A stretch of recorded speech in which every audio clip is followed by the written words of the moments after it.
Welcome everybody to the effing title, and this is episode 18, and this is our 12th guest of the podcast, and this one's an easy one for me.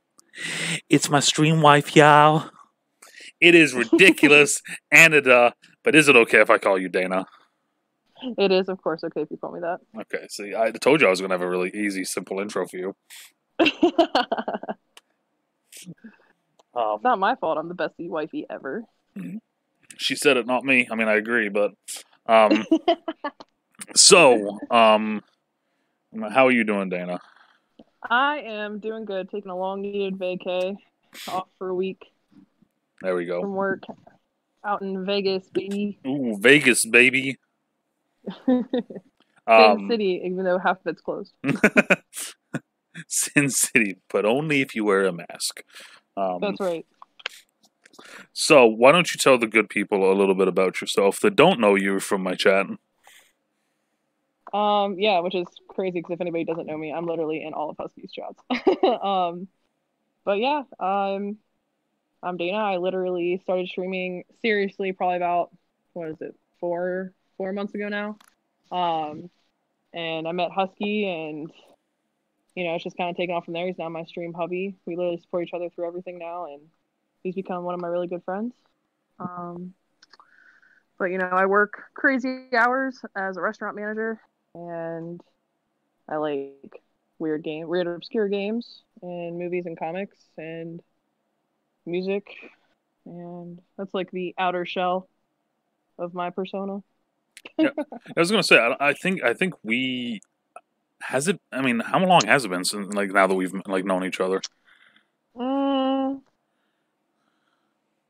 I feel like it's been 3 months maybe, because I think I started streaming and then I kind of saw that Xander was streaming, and now that I follow him on social media and stuff again, because he was kind of ghosting there for a little while, and I met you because I popped into that the stream one time when he was helping you with the sneak video promo. Right, yeah. Yeah, and I think that's how we ended up chatting, and then I ended up following you, and you ended up following me, and it just kind of, went down in history as the greatest meeting of all time. Yeah, I guess so. I mean, I'm trying to find out when that was. A Sneak Energy concert. Yeah, that was in March. Holy shit. Yeah, no, yeah, like I said, it's been a good break now. God damn. I know. Look at that. So much has happened in those 3 months. Yeah, I know, right? We're now officially an old married couple. It's been 3 months. Holy shit. But so I asked Dana to pick some topics for the podcast today. She graciously decided to jump in when I was almost going to cancel. And the topics that she picked are interesting. I like them. Some of them are a little bit, I think, will be fun to talk about. Let's just put it like that. We got music and concerts, we got books, and we got a new segment that you've actually I'm going to let you know this too. You've also started a new segment on the podcast. This segment is going to be one that I'm going to bring back every now and then, and depending on who it is. And it's called My Life as a. And it's going to be just kind of I think it would be kind of a cool little thing to kind of get the insights of people's jobs and things that you wouldn't expect. You know what I mean?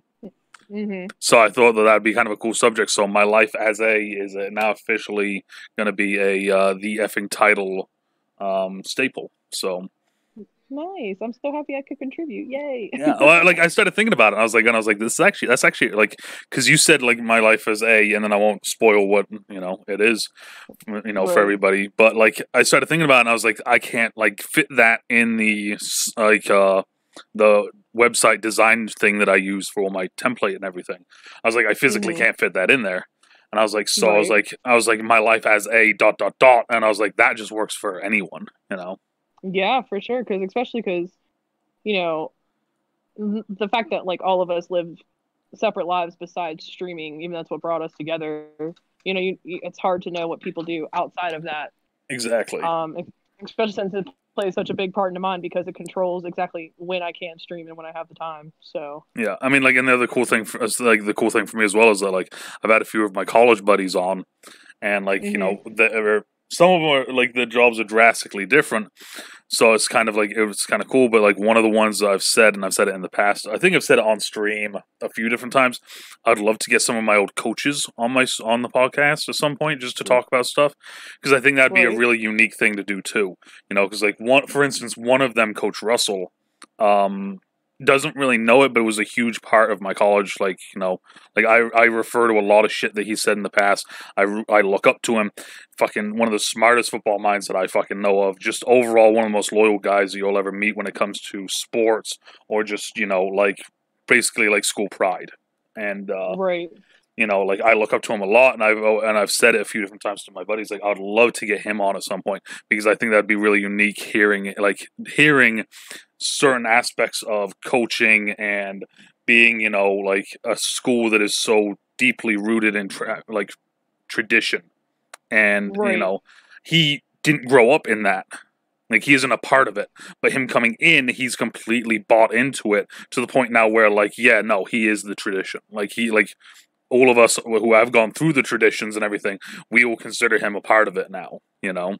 That's so awesome. Yes. It definitely would bring a lot of insight into that aspect, especially because a lot of people don't know what it takes, or the kind of toll, or like the change in having that much school pride as well as coaching it, and getting to inspire the people who are coming into that. For sure. I think that would be super interesting. Well, like, that's the thing, is like, so, like that, and then also just talking football with him would be, you know, a fucking blast, and then just talking about anything, you know, after that would be kind of fun. But but that's for later down the road sometime. Today we are talking about music and concerts. So music and concerts. So let me start this off real quick. I want to start this off real quick. Okay. Oh, so hi, Em. Hi, Emily. I don't know if you hear that voice there, Emily, or not. I'm going to start this one off with a really controversial one that's going to make you potentially mad. Oh, Lord. Yeah, like I'm fucking starting it off like real good. I've never been to a concert before. Wow, that's crazy. Yep. Dude, concerts are like that's like part of my being at this point. Yeah, that's crazy. I said the same thing to Xander. I've never been to one. Yeah, I told Xander the same thing, and he was kind of the same thing. I was like, wait, what?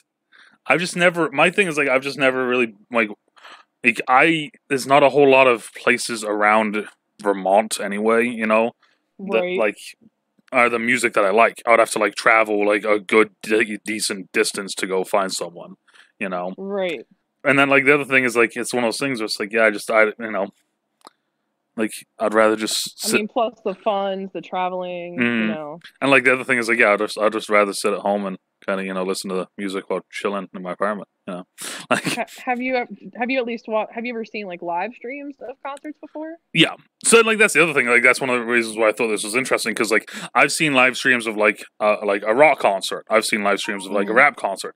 I've seen a live stream of like a EDM dance like sort of thing, and it's like drastically different, each one of them. And I'm sitting there just like, what the fuck? And then of course I have a lot of my buddies in college, or most of my buddies in college anyway. We all liked country to a certain aspect. Okay. So a lot of them would go to country concerts, so it'd be funny seeing like my buddies like post up pictures of like rock concerts and everything, and then the very next picture is like, you know, it's like everybody's in short, you know, in like, you know, jean shorts, you know, rip off plaid, you know, drinking beer, just kind of out, and I'm sitting there like, if I ever went to one, that would be it. But my time, that's like my days of doing that now, where like doing that with a giant chew-in, you know, and, you know, fucking bottle of whiskey, you know, I think those days are over with. Right. I mean, the good thing about concerts, and especially I've been to so many at this point, that my favorite part about concerts, I mean, of course, is seeing the band live and seeing how well they perform, but it's the energy in the room that really makes or breaks it for me as a patron. Mm-hmm. Like, if the crowd isn't into it, it kind of ruins the whole aspect. But it's definitely like the vibe and how well they react to what's going on stage, and if the band is being interactive and stuff like that. So for anybody who's listening, I got the reason why I picked music was because it's a huge aspect of my life. It always has been. It's one of those things that, like, it's my immediate go-to, whether I'm happy, I'm sad, or I'm angry. That's my go-to. And concerts, as of like, I don't know, like 8 years ago, became an outlet for me once I didn't have sports anymore. So I use concerts as an outlet, whether it's, like I said, it gets really weird, and I feel bad for anybody that's listening because, I wish that I was at home so I could have my roommate also chime in, because she'll tell you there's been times where, like, she's like, I've never seen that side of you before, and it's scary, but it's also awesome because then when you're done, you just look so happy and you're so energized, and it's like, you have a whole new outlook on it. And that's the whole reason why I go to concerts. Is, like I said, it's my outlet for something. That's kind of cool. Yeah, and most people don't think about it like that. Most people think of it as like a thing, as to where, like, I got into rock music, probably in like 2009.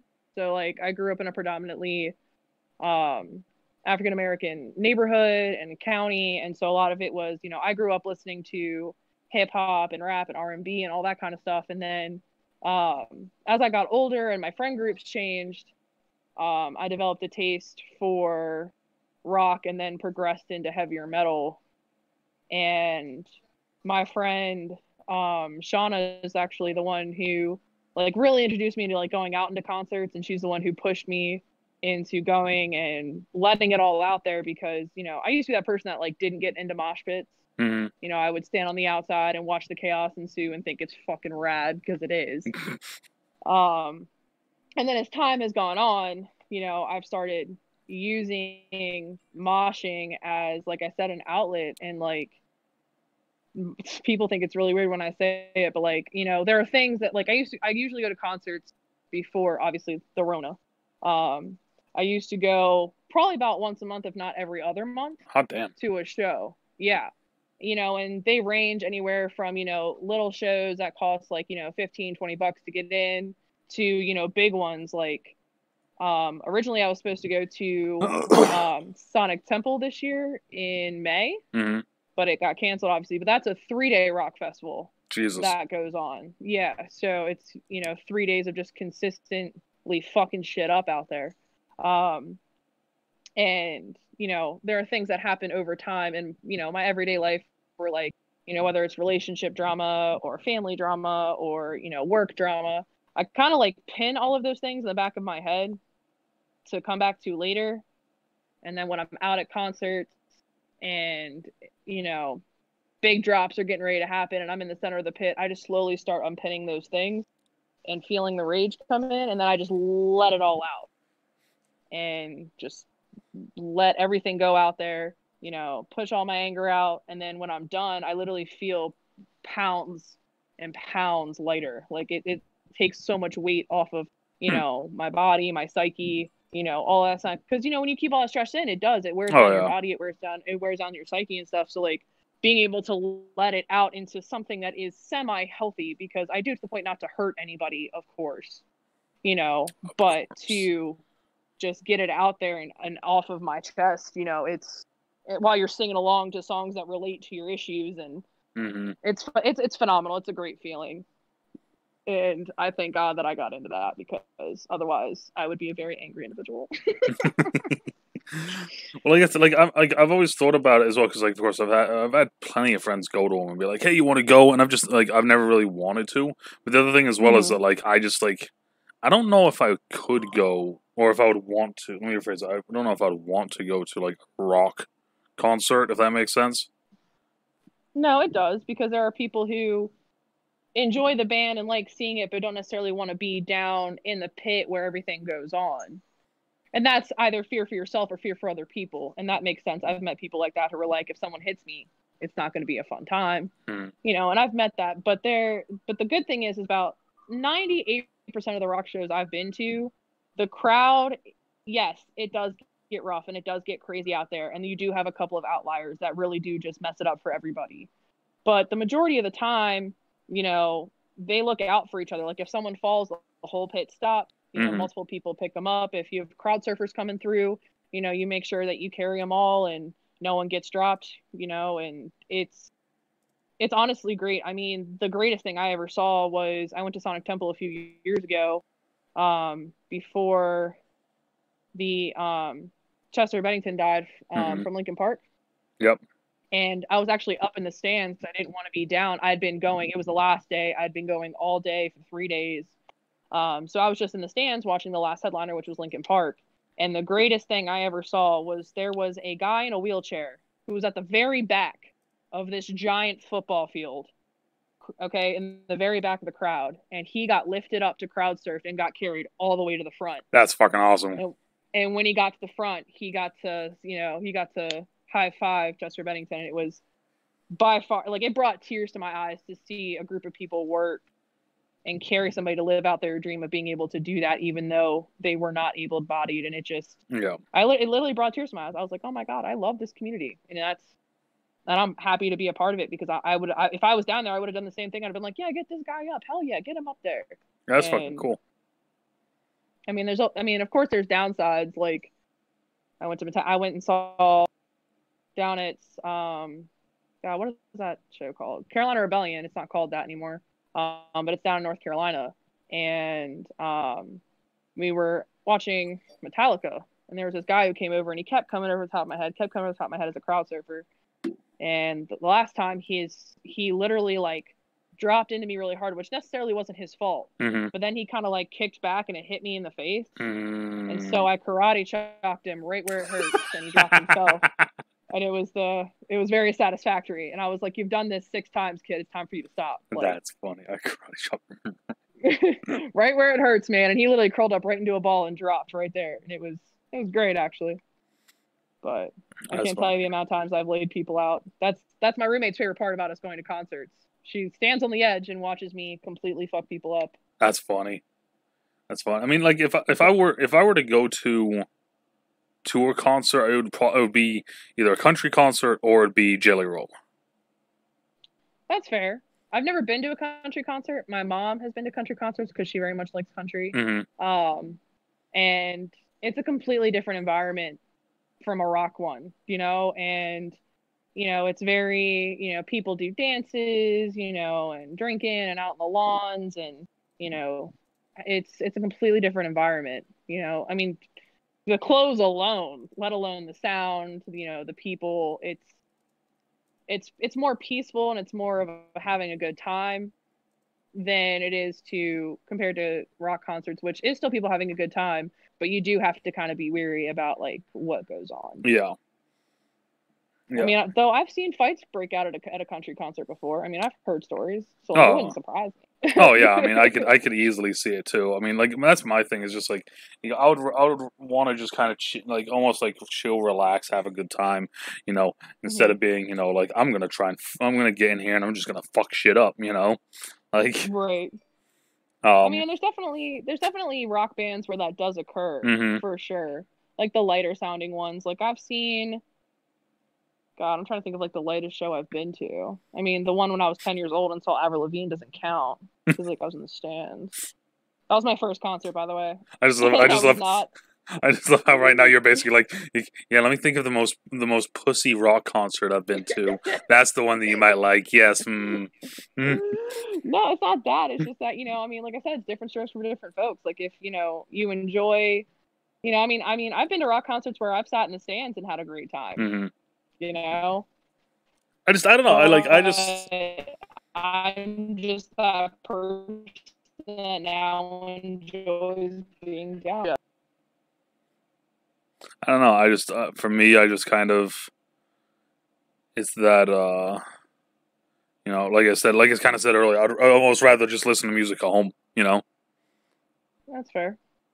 But the cool thing about the one good thing about the Rona right now is that a lot of bands are doing live sets at home. Like, I think Metallica was doing them every Monday for a little while there. Oh yeah, well, obviously, with you being in my stream all the time, you hear what I'm listening to these days. I'm mainly just listening to the new COVID CD that MGK's fucking made. You know, like, he's fucking killing it. Dude. So now that brings up a new thing though that I want to hit on real quick while we just hit it, which is the fact of, yes, while more people are home because of the Rona and everything, it's also, though, becoming a negative, and this just happened recently today. Some Twitch streamers have been getting copyright strikes. Really? Yep, because the DMC. Oh. Or the DMCA, I think it is, if I remember correctly. One quick look will tell me. But so a bunch of streamers recently have had clips and VODs basically being like, "Hey, like you gotta like take this shit down."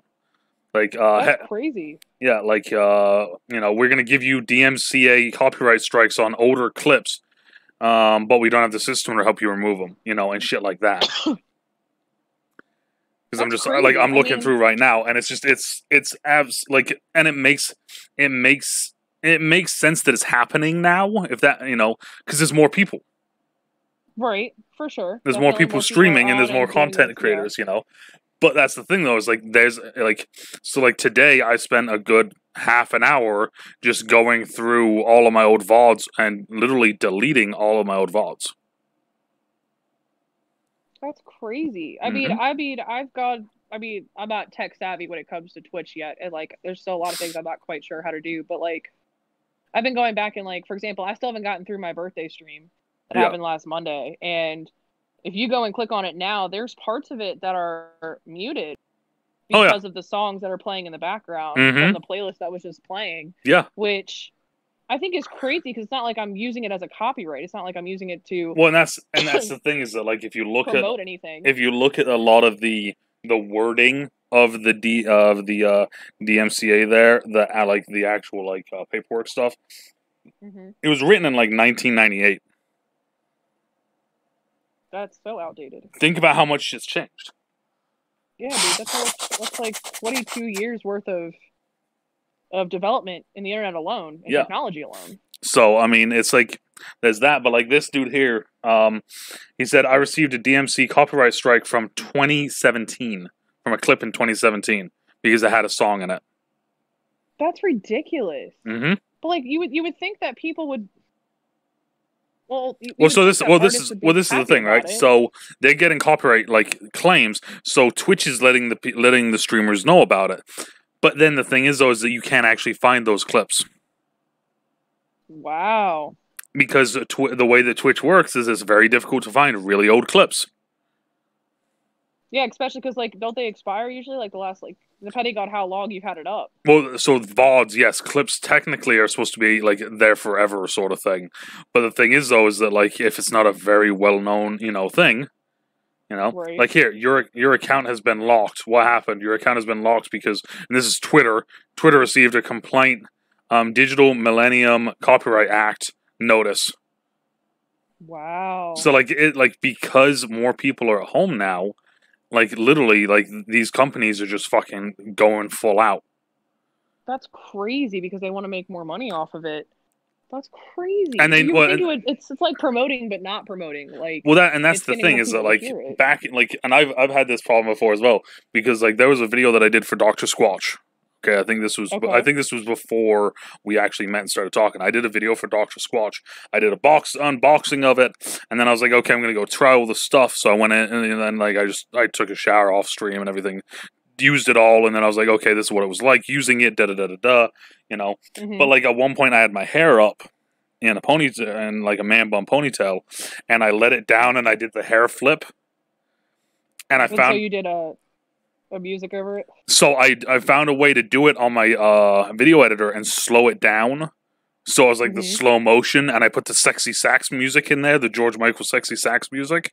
Oh, okay, yeah. Yeah, I got copyright striked. Not claim, striked on YouTube because of it. It was literally, I think it was 10 seconds. Striked. So on there, when you get striked, it literally will ban it in certain areas. So in 80% of the United States, you cannot watch my video. That's insane. Mm-hmm.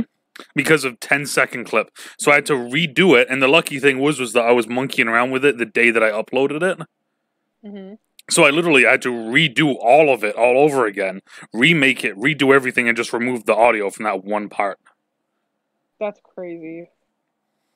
And it's just it's like I had no idea. That is something that like needs to be looked at, because it's one of those things where me having a 10-second clip of George Michael's in a video isn't going to, one, destroy George Michael's career, considering he's dead.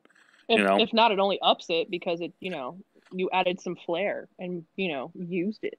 Well, like, and that's my thing, is that it's one of those things where it's like, we're always told, no publicity is bad publicity, right? Correct. Meanwhile, we can't use fucking music. Yeah, that's insane. And like, especially because a lot of gamers use music as just like background noise. And the other thing is that, like, so this is another one. So there's on YouTube, there's multiple different versions of claims and strikes and shit like that. Okay. I have so many fucking claims on my channel, it's unreal. I think it's claims. Let me check real quick. Holy shit, that video is doing really well. Nice. Was not expecting to see that when I logged on. Okay, where's right here? Copyright claim. So a claim is fine. I'm fine with getting claims. I'll fucking claim me all fucking day. So a copyright claim means I can't make money off the video. That's fine. I'm not trying to. Exactly, right?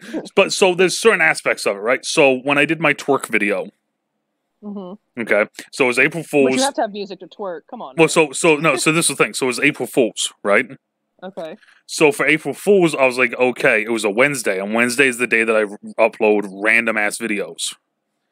So I have always said that if someone gives me 50,000 bits at one time, I will immediately twerk on stream. Like, that's it. By the way, 50,000 bits is the equivalent of like $700. Holy crap! Yeah, like, and that's just no. So I made it look like someone did it. Oh. And I made a whole video about it. And really, what it is it's me singing Rickroll while dancing. So I got copyright claimed on that. That's ridiculous. Because like the Rickroll's in the background. But you know what? I'm fine with that. But then there's this, right? So for instance, I got a copyright claim up while I played Jurassic World Evolution. Okay. So you want to know why? Yes. Da da da da da da da da da da da da da. No. Yep. Really? Because the video game plays the Jurassic Park theme music in it, I got claimed. But that doesn't make any sense because it's part of the game. It's not like you did it on purpose. Well, and that's and this is now becoming, and now this is where the next big problem will be when it comes to this, is the fact that now in a video game, if there's music playing, you can technically get your account suspended. That's so dumb. Yeah, so think about it like this. When Madden comes out and it says, we've got this dope-ass soundtrack on Madden. Nope. Claimed. Destroyed. Deleted. Like...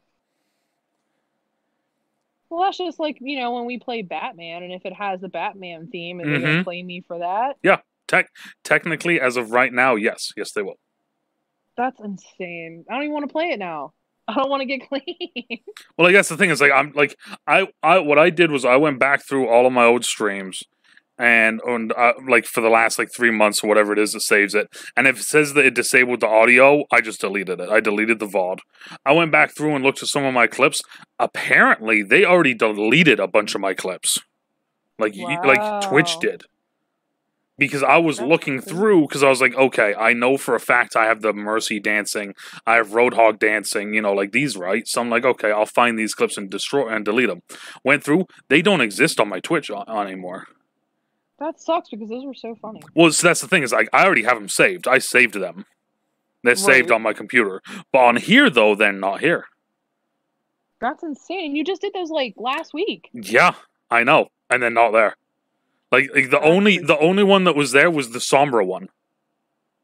Wow. Yeah, so I was like, I'm sitting there and I'm like, I wonder if Twitch is just going through and just straight up just deleting stuff. Because then I was like, wait. Shouldn't they warn you for that? Normally they send you an email being like, hey, we're doing this. I don't, unless I have an email on my, because of course I have 2 different emails.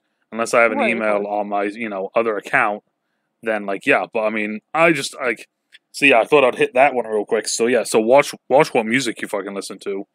One of the ones... And what you play in the background. Yep. So the thing is that, so for everyone out there as well, there's a bunch of different apps and websites and stuff where you can give them money in there, give you free playlists and free music, and it's all music that's, allowed and, you won't get in trouble for.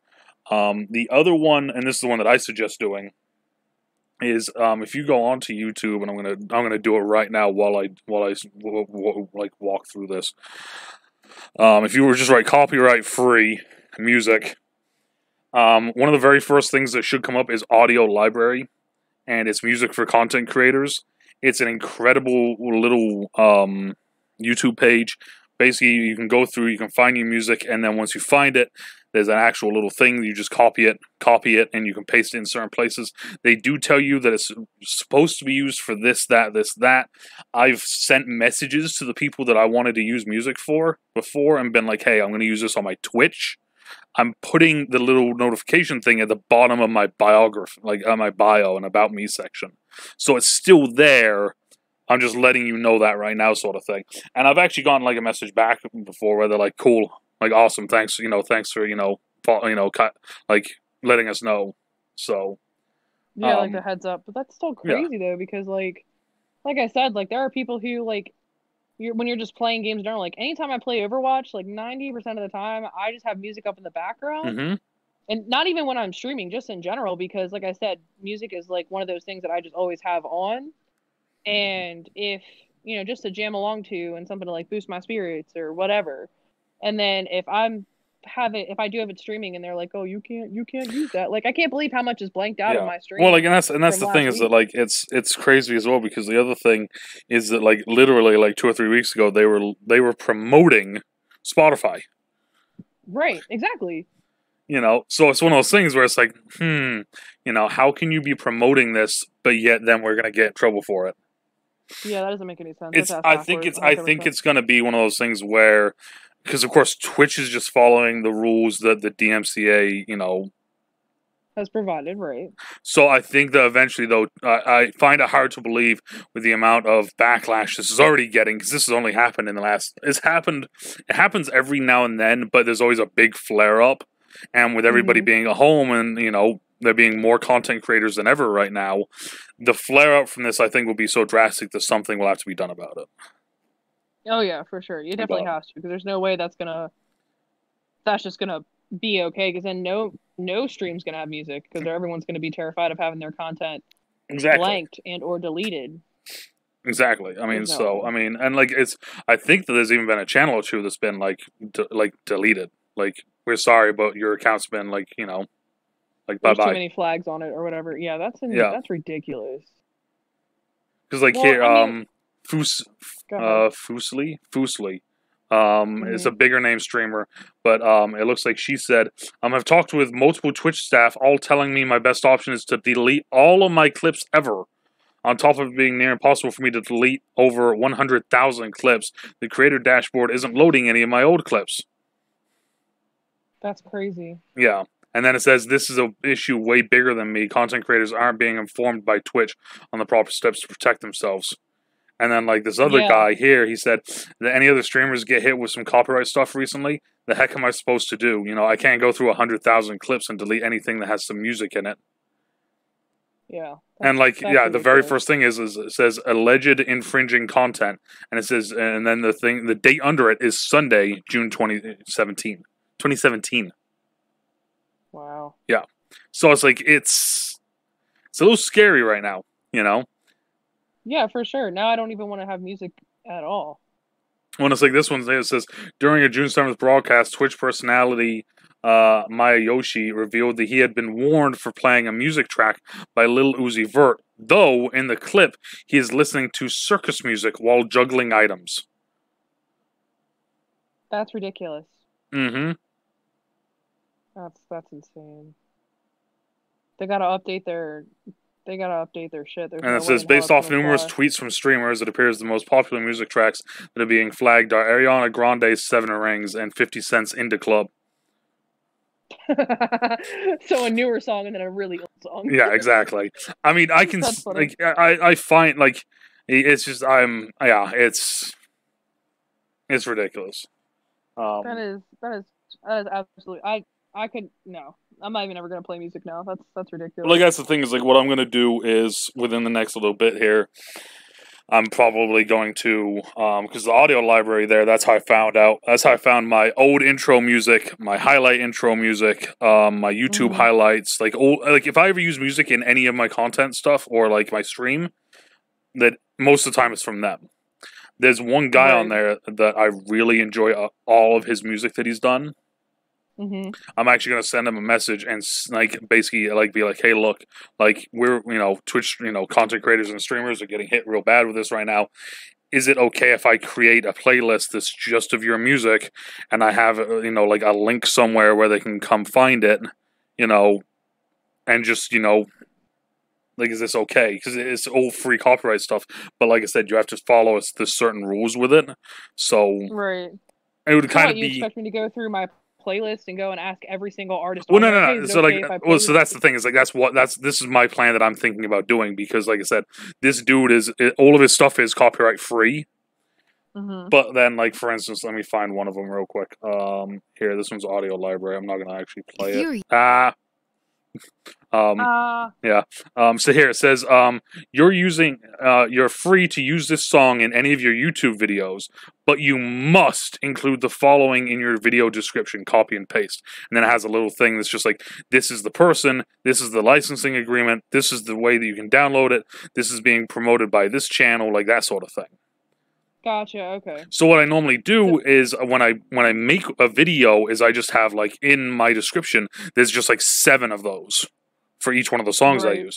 But what I would want to do though is I want to make a playlist of just this one guy, the Clan DP, who I've been really, like I said, I've really enjoyed all of his stuff, and I just want to like make just a playlist of his stuff. So I want to send a message, be like, look, like, we're getting hit with this shit, real bad right now.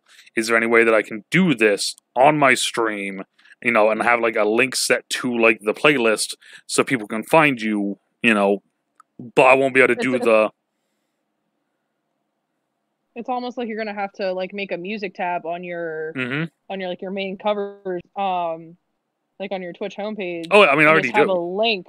I guess that's the crazy thing. Is like on mine, I have a music one, and it has my intro song, my outro song, and my channel trailer song, and it's literally the exact same things I was just saying to you as well. Is this all But what I would do though is I'd want to just make a pure playlist and just have it be like all the stuff is linked, and then just like say to them like, hey, look, like we're getting hit hard with this stuff. Is it okay if I just have a playlist and then like have a link set up so they can go to my playlist, which is technically your music, like that sort of thing. Right. Crossing your T's and dotting your I's. I mean, it's one of those things, it's fucking crazy now.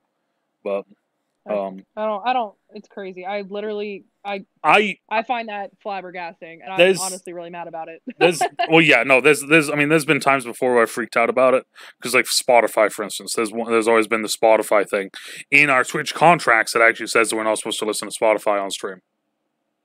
But then how are you promoting it? Exactly, that's the thing. Is like, so there's a lot of these, certain things, and the other thing is like Spotify's a main streaming service. Well, think about it like this as well, right? So Fortnite just had the Travis Scott concert. Right. If you clip or stream it and save it, you'll get hit with it. Yeah. That's insane. That's wild. Good job, Twitch. When you watch this video later, Twitch, just know that's some real fucked up shit.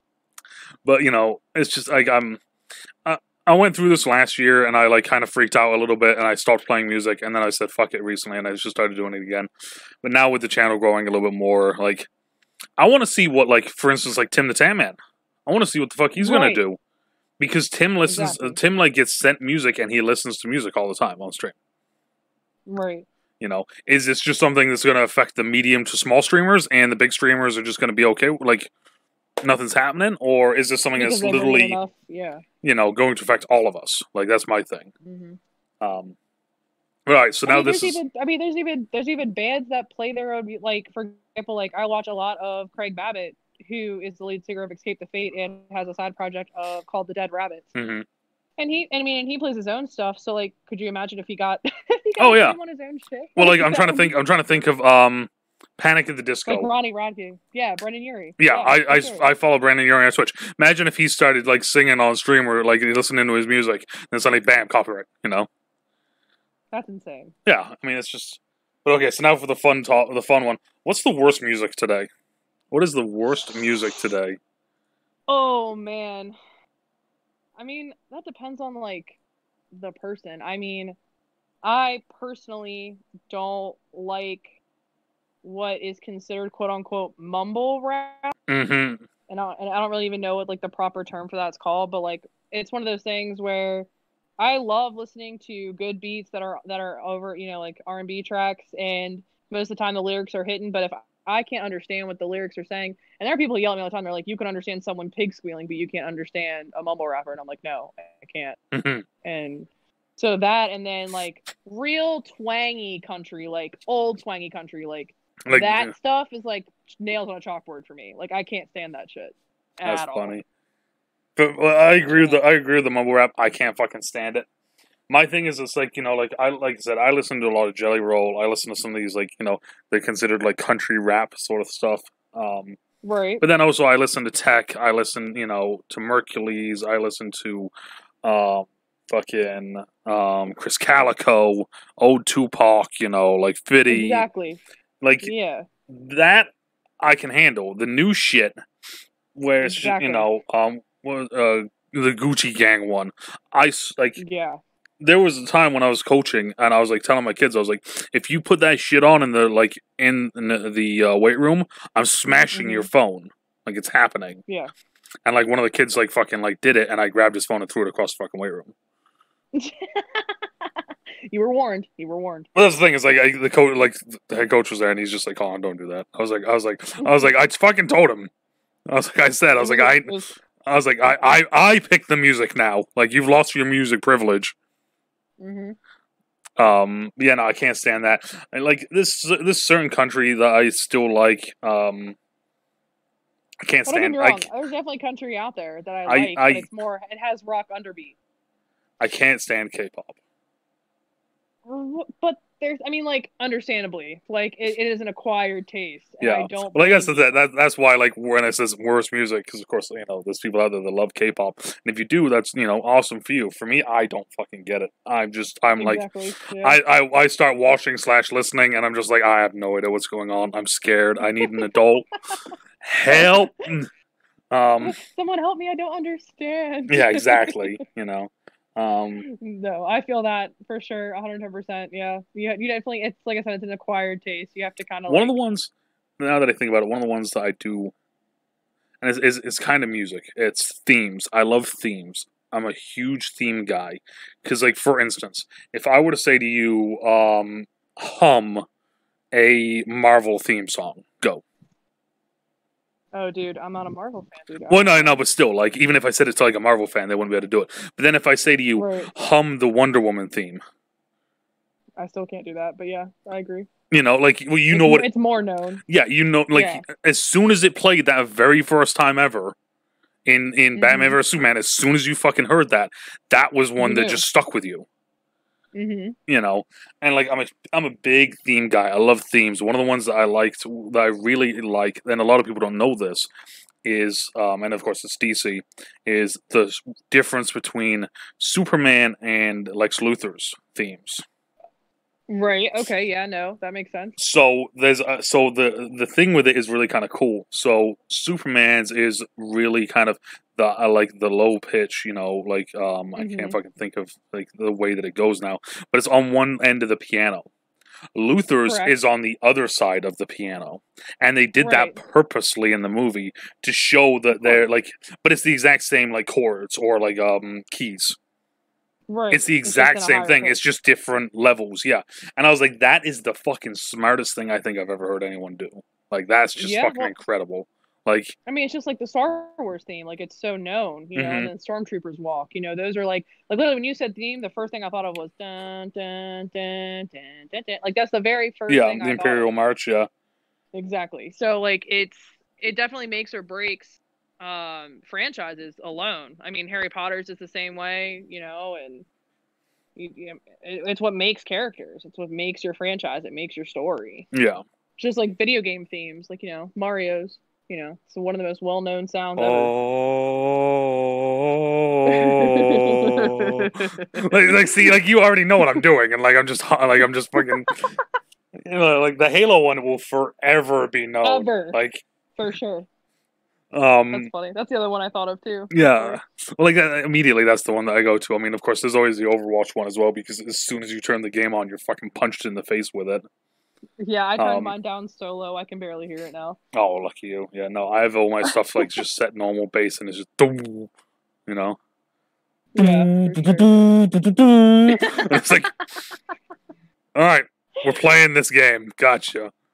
Thank you for reminding me, because I didn't know I clicked on this tab. Yeah, so right. God. But all right, so moving on to the second topic of the night, books. So, fun fact, I have read a total, and I'm not counting comic books, I've read a total of, I think it's 3 books in my life. Oh, so that's what I was going to ask you. I was going to ask you if you were a big reader, but you just answered my question. So for me, it was a tough, when I was a kid, I used to read a little bit. Lord of the Rings trilogy, yes, John. I read that one, actually, yeah, now it is more than 3 then, but, when I was in high school, I really got disput with reading when it was like, okay, read this book. And it's like, I don't want to read that book. Right. And it's like, no, you have to read this book. And it's like, I don't have to do anything. Because you're supposed to learn about the writer's style and the underlining tones and blah, blah, blah. You know, well, why is the chair red? What does it mean? What does that mean? You know, what is his move? Yeah, you know, and it's like as soon as that started happening, I was like, "Fuck off out of here," you know. Yeah, no. But it was like one of my favorite ones was that like apparently there's a recent author or something where like they made a book and they purposely made something like that. So the teacher was doing that, and he like the teacher was like, you know, why did they do this? Why did they do that? And he actually responded, and he's like, I made the chair red because the pen that I was using was red, and I needed a color. Stop thinking there's fucking like symbolism in everything, like that sort of thing. And I was just like, thank you, sir. Like we are not worthy. Exactly. It's not always. Sometimes it's just there to be there. It's just to be a filler. Especially because like I know a lot of people who write, whether it's, you know, TV shows, you know, movie ideas, whether it's actual like content books, that's sci-fi, fantasy, whatever the case is. Sometimes you just need filler. Yeah. You just need descriptive words. And so what's that thing? It's like, you know, it's like, you know, you know, it's like Thomas went to the car. It was a nice shade of, you know, lean back, look around your apartment.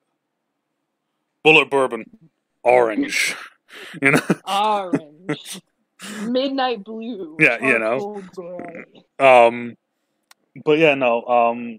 So like, I've read the Lord of the Rings trilogy. Actually, like, I read my dad's version of the Lord of the Rings trilogy. He gave me his version, and I read that. And then the other big one, and this is kind of, it's funny because it's like, if you look at a lot of the books I've read a lot of coaching books, which is going to be another one here in a little bit that I'll bring up. I read a lot of coaching books. I've read the Lord of the Rings trilogy. I've read a ton of comic books. And then the one book that I've read that is one of my favorite books of all time, actually, is The Great Gatsby. Which is just like, that book is so underrated. Like, well, my thing is like, you look at the different levels that I just said, and it's like Gatsby's in a whole fucking different area code, you know, it's a completely different genre. Yeah, for sure. Which is insane because, like, I mean, that's the great thing about book grading is that there's something out there for everyone. Ow, hit that door again. Whether it's you know, whether it's like self-improvement books or books on how to be, you know, financials and, you know, crap like that. And then you have, you know, the other spectrums of like sci-fi, fantasy, romance. Well, like, and my thing was always, it was, the other thing as well when I was a kid was that, like, of course, when we were about to leave England, Harry Potter was getting big as a book franchise, not even a movie franchise. It was a book franchise. And of course, my dad hates Harry Potter. It's witchcraft. Well, so the reason why is because when we were in England, they were saying that Harry Potter was on the same level as Lord of the Rings. Okay, but like it's not, but it is. So in some aspects. immediately at that point, my dad was like, "We're not a Harry Potter family, hand down. Like that's it, done. We are a Lord of the Rings fucking fam." Like, you know, and I still do kind of feel the same way because like I've watched, I read 4 of the books. I think was Goblet of Fire the 4th one. Yes. Yeah. So I've read 4 of the books. I watched like. Either I've watched most of the movies or I've seen enough clips to know what the movies are. And just like, it's just, yeah, whatever, you know. That's crazy. That's going to be like our 4th fight now because Yeah, Harry I know. Potter's one of my favorite book series ever. Like, I want a Harry Potter sleeve. Like, that's... Oh, yeah, no, yeah, go ahead. But no, I can't, like, I can't get behind it, you know. And that's okay. I don't knock you. Like I said, there's something out there for everybody, and Harry Potter's not for everybody. Yeah, that's okay. I mean, I feel like that statement though is a little bit it's not for everybody. Meanwhile, there's like maybe like 3% of people that don't like it. Right? Exactly. You're part of the small amount that doesn't. Exactly. That's funny. But no, I mean, the tough one for me, so of course, being forced to read was tough for me because I didn't like reading. Right. The other thing as well that's very difficult for me is that and it's not a knock on anyone. I fucking applaud. I applaud a writer who can spend 7 pages describing this one coffee mug. Yeah, dude, to have that kind of attention to detail. But at the same time, though, I would just rather see this in a movie, TV show, or comic book. Right. That's fair. That's why comic books are so big, because they have pictures along with the storyline. Well, and that's kind of one of the things I was going to hit on a little bit here in a little bit was why I prefer comics over normal books. But fair. So there's some of my favorites. So Lord of the Rings, Gatsby. There's one over here. There's a football one I have. Next Man Up. I think that's. Yeah, Next Man Up is the book. It's a football book. It's by the Baltimore Ravens. But those are some of my favorites. So now, how about you? What are some favorite books?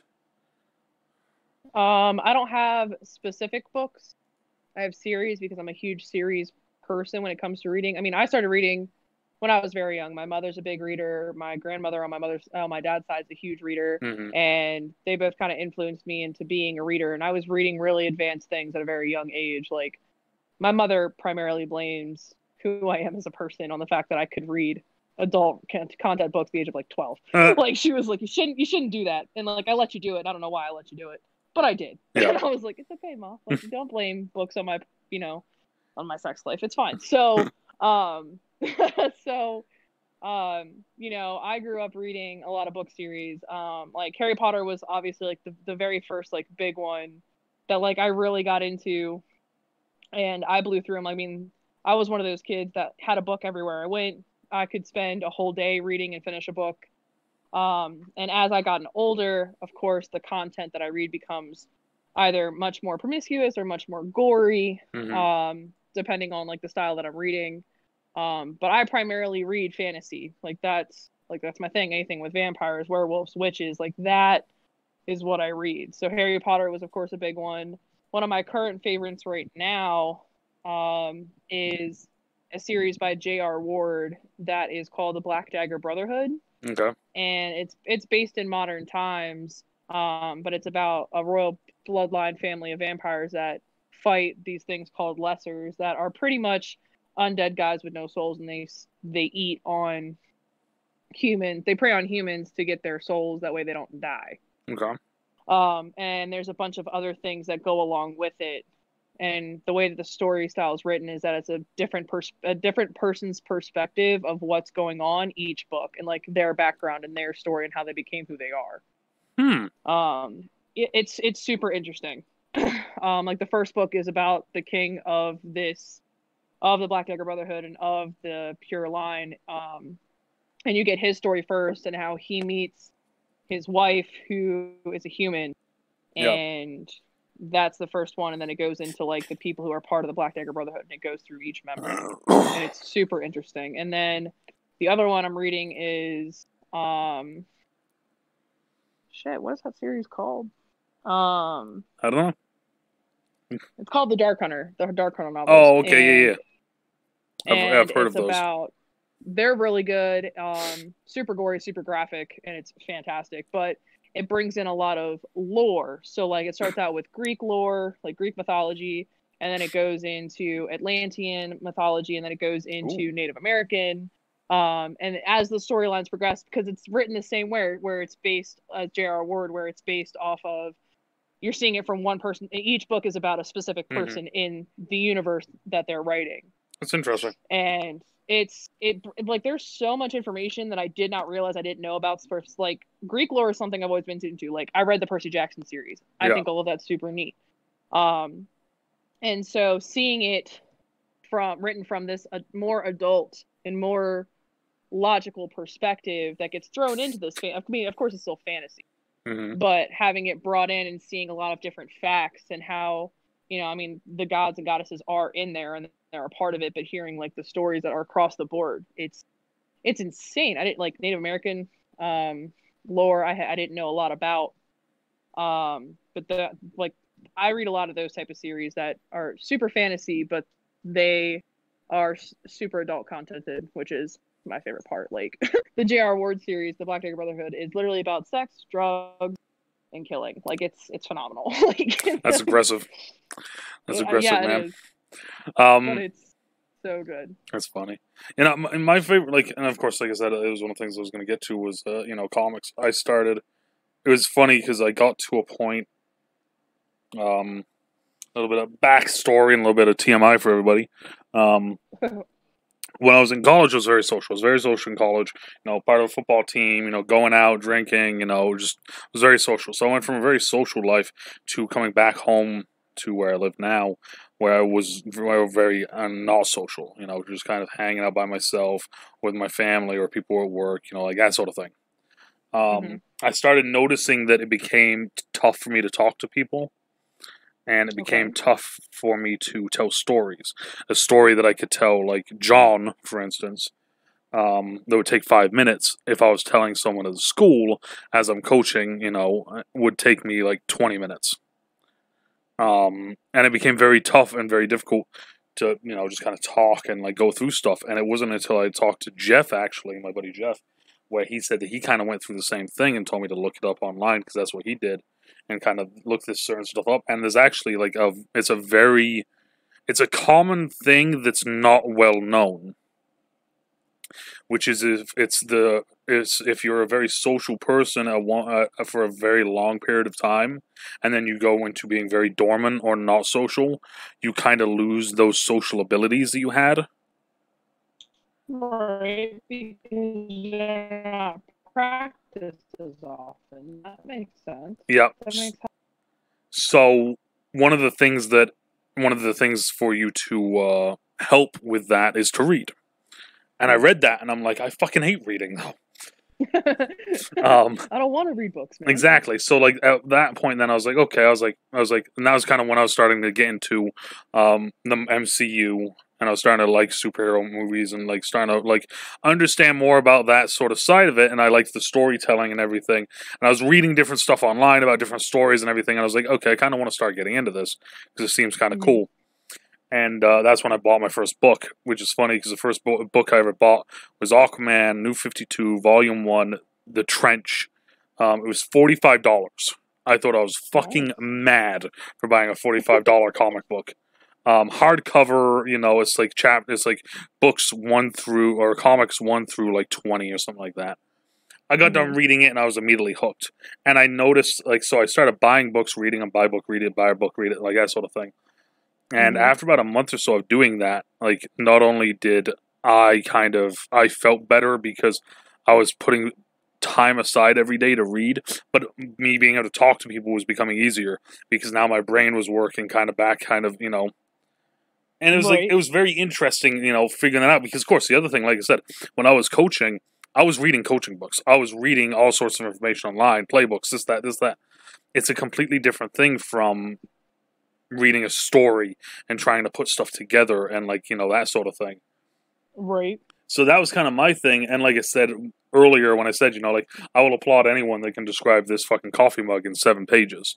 But the thing for me Right. is for me, I would rather see an image of the cup and continue with the actual story.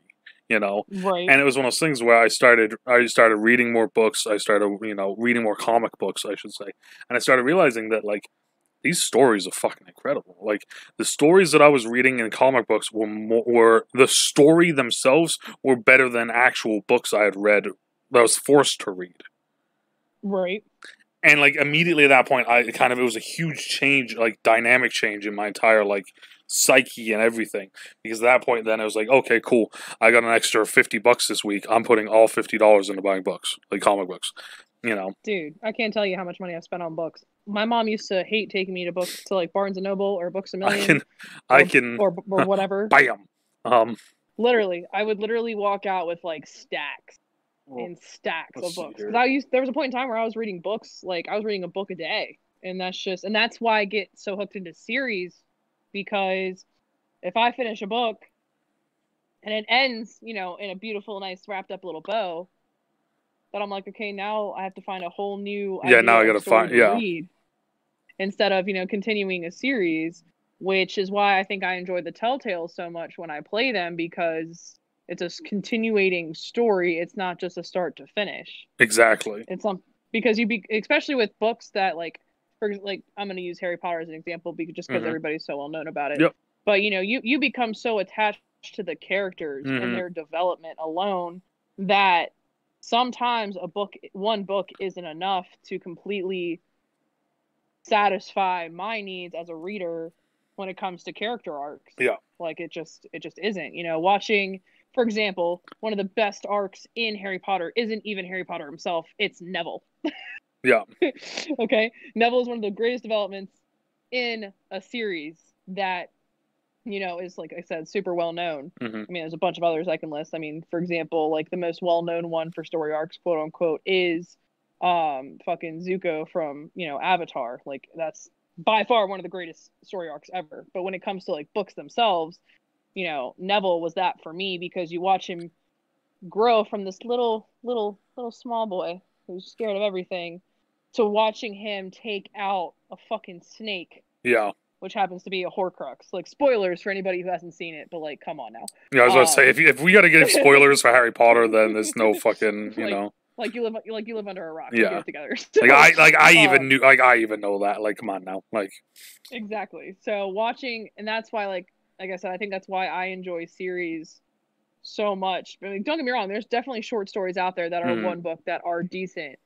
And, they are satisfactory. But for me, series, the long con, as people would quote it, is so much more satisfactory. And that's kind of the thing that I liked with the comics, is the fact that, the long con sort of thing. It's like, yeah, that's the whole aspect of a comic, is to keep it going forever. Like, exactly. you look like they just build and build and build and exactly. build, like they, of course, there's the different, there's the Golden Age, there's Bronze Age, there's the Silver Age, there's Flashpoint, post Flashpoint, post Crisis, New 52, Rebirth, like there's all these different, like, what the entire, like, arc is called, but like plus the spinoffs on top exactly. And that was my thing with, like, as well, was that, like, I found a lot of characters that I wasn't expecting. Like Grifter is a great example. I didn't even know the fuck Grifter was. I got done reading the comics of it, and I was like, yes. Captain Atom was another one. I got reading the Captain Atom ones, and I was like, yeah, I'm sold on Captain Atom. Like, and there's like certain ones like Flash. Like, everybody loves Flash. I read the Flash books, and I wasn't really into it. But I love the Flash TV show, and I love the Flash and his rogues, but I wasn't into the book. And I was like, it was interesting seeing the different things like that. But like, my thing as well, like, one of the ones I've been reading recently was Tales from the Dark Multiverse.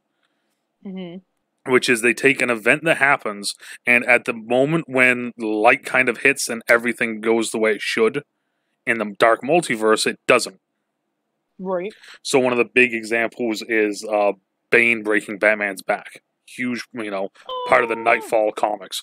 Bane, lifts him up, fucking breaks his back.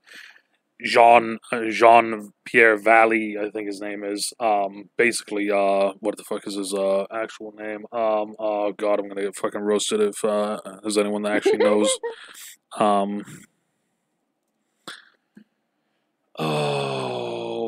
Jean-Paul Valley, I don't yep, know. is There no, you I'm trying go. to think of his what the name of his the actual Azrael. There we go, Azrael. Azrael takes over the mantle of Batman, basically, Oh, okay. Okay. until Yeah. Batman is healthy. So, spoiler warning.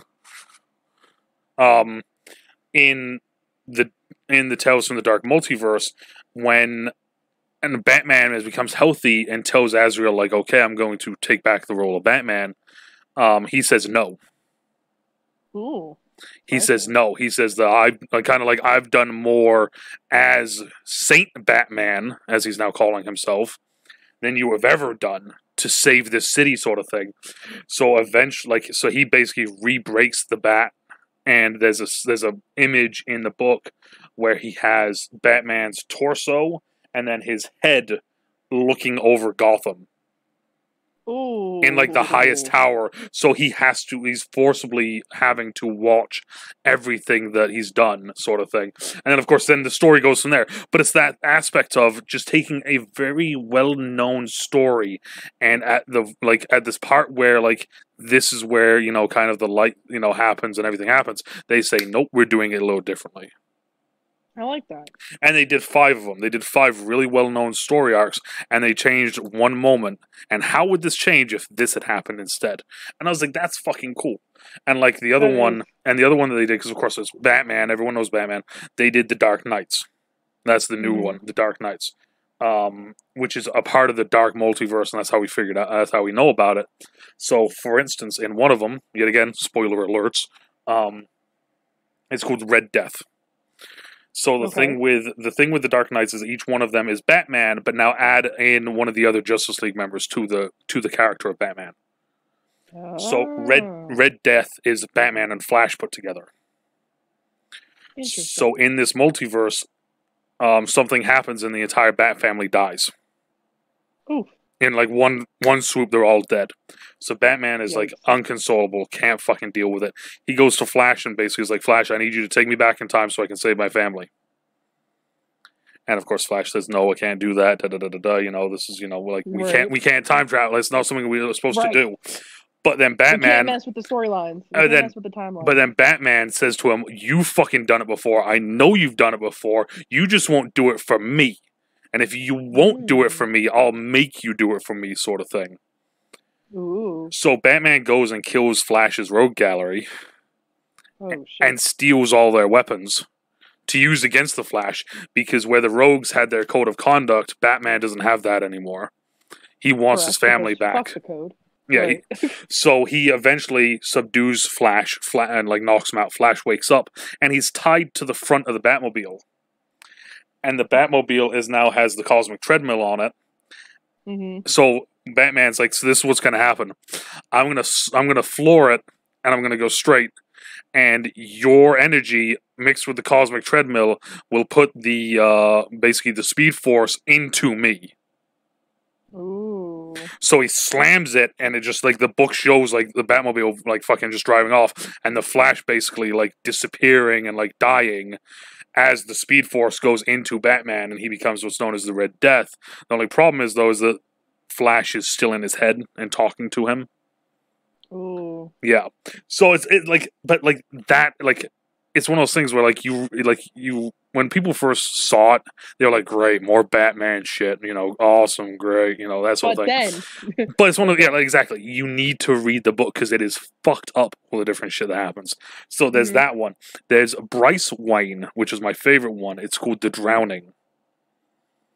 I'm not going to go into it too much, but it's Aquaman mixed with Batman. Right. But it's Bryce Wayne, which is Batwoman on this earth. Right. And what happens is something happens to Catman, her husband, who is instead of Selena Kyle, I think it's Simon Kyle or something like that. So they changed it in that one.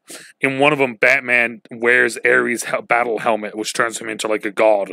In one of them, Batman fights Superman, and because Superman's lost it, and Batman injects himself with the Doomsday genes, so he turns into like a Batman Doomsday. In one of them, Batman turns himself into like Cyborg.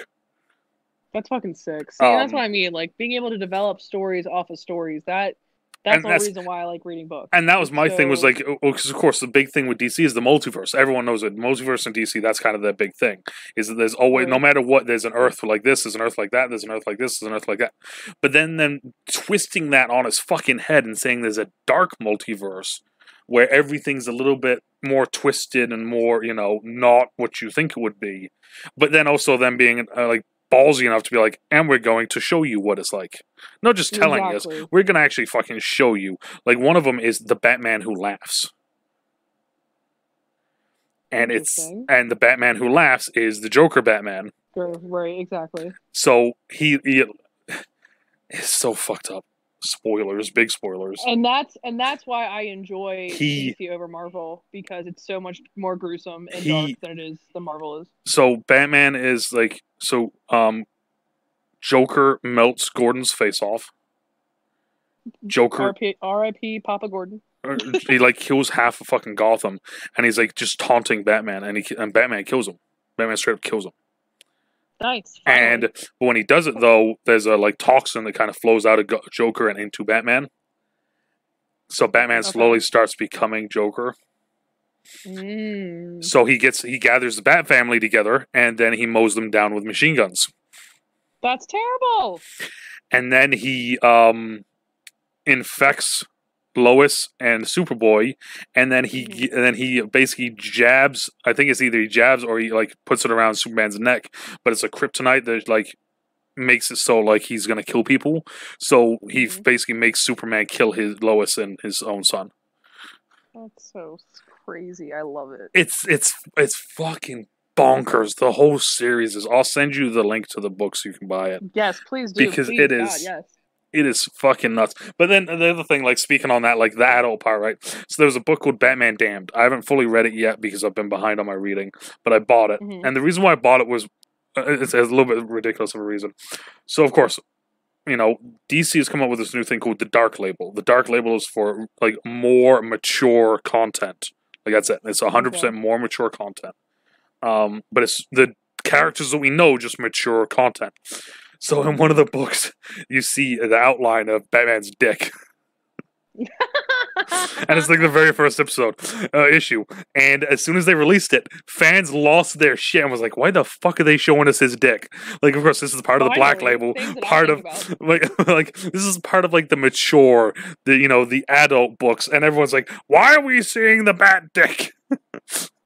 So like one of the things I did was like when I bought it, like that was the very first thing I did, and my dad's like, what? Like I opened it up and I was like scrambling to look. My dad's like, what are you doing? I was like, trying to find his dick. And my dad's like, wait, what the fuck did you just say? And I was like, don't worry about it, I'll tell you later. As I'm like scrambling through the book trying to find it, because I wanted to see if they included it. Like it's like, that's hilarious. I fucking love it so much. But so yeah, but like for me though, like, and I've said it before to like buddies, is like there's days when I'm reading, I have to look up words in comic books.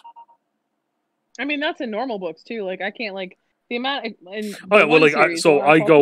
I say it for comic books because, of course, whenever you say comic books, people are like, "Oh, but there's pictures. There's not that much reading and writing." Like it's like, no, there's a lot of reading and writing, and most of the time, the pictures are adding so much extra stuff to the content.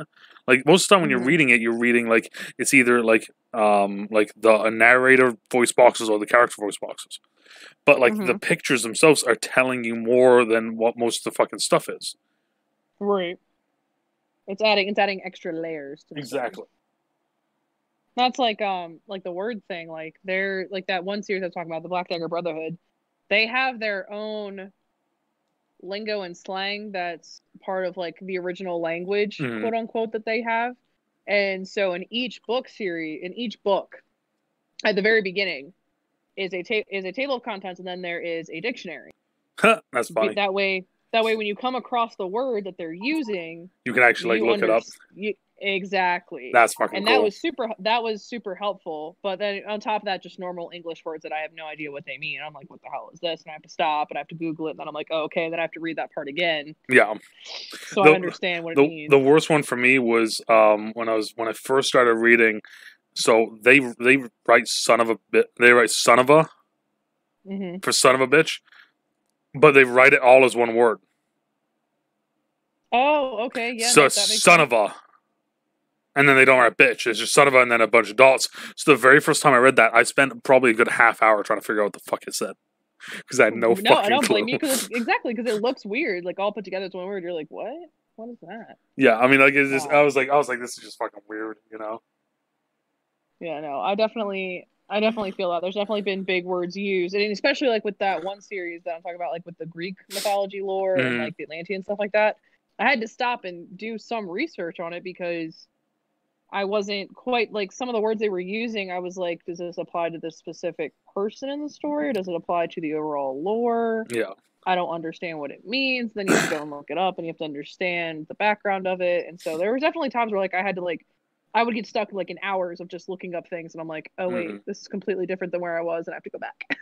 Well, again, I was like, one of the ones that I have is it's another Batman one. It's called The Court of Owls, and the reason why I like it so much is because when you're reading the book, right? So I'm trying to find something. So, like, you know, for instance, you're reading like this, okay? So you're reading the book like this. You're reading it, you know, normal. You flip the page, and suddenly all the images are the wrong way. So now you have to turn the book like this. And then you read it, and then you flip the page, and now you have to turn it like this. And then you turn the page, and then you have to read it right to left, not left to right. And then, and what it was the Batman was in a maze. Oh, so it was making you do the maze as well. It was symbolizing because he's losing his mind and he's starting to fucking freak out.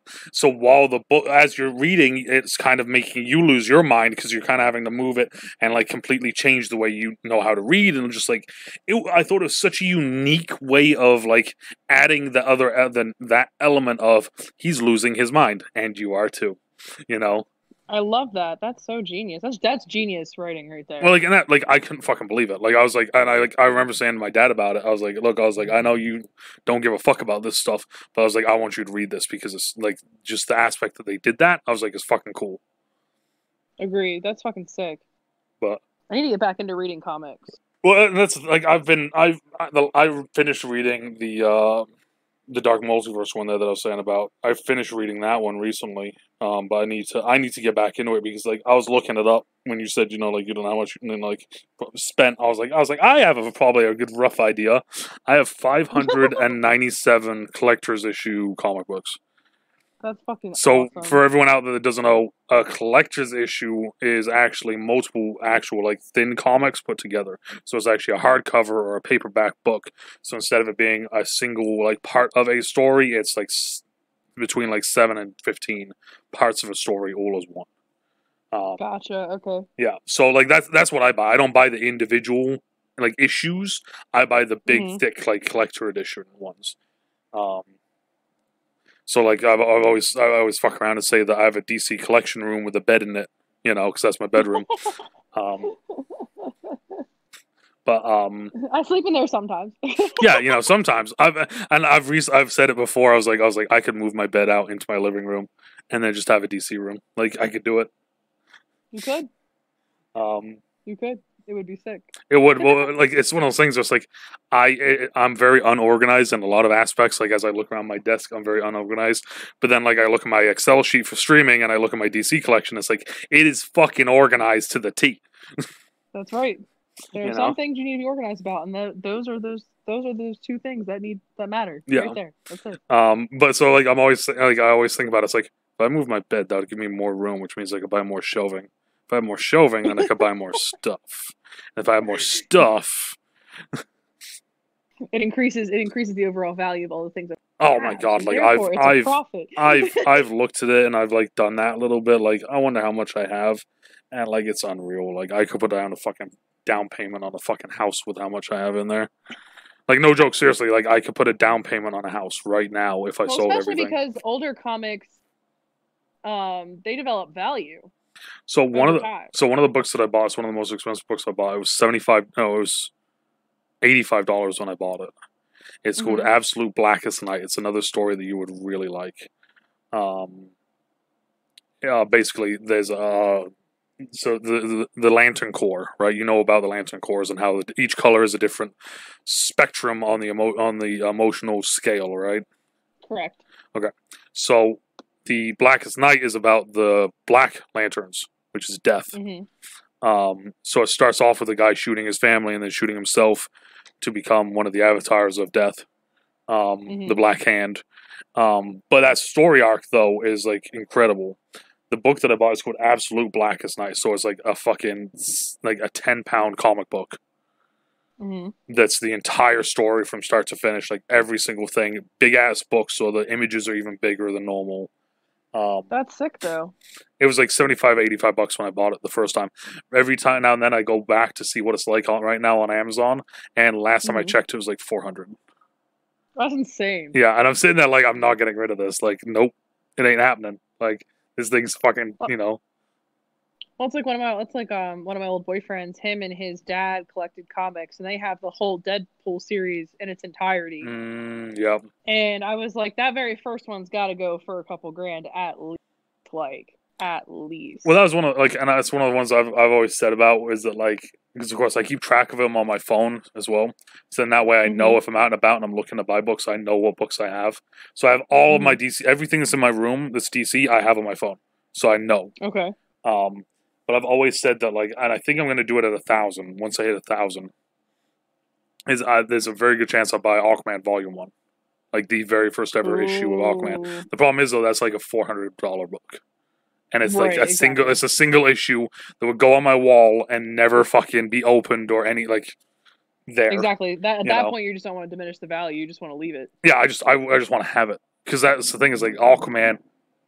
God damn. Aquaman is the character that got me into DC Comics. Right. You know? So, like, getting the first ever issue of him is like, yeah, that's the potential once I hit 1,000 books goal. But now to round about this this topic, you said that one of your favorite book series that you read was Lord of the Rings. Yes. Which makes sense. It's great. Now, two questions that come from that. One, did you also read The Hobbit? Yes, I read that afterwards, though. I read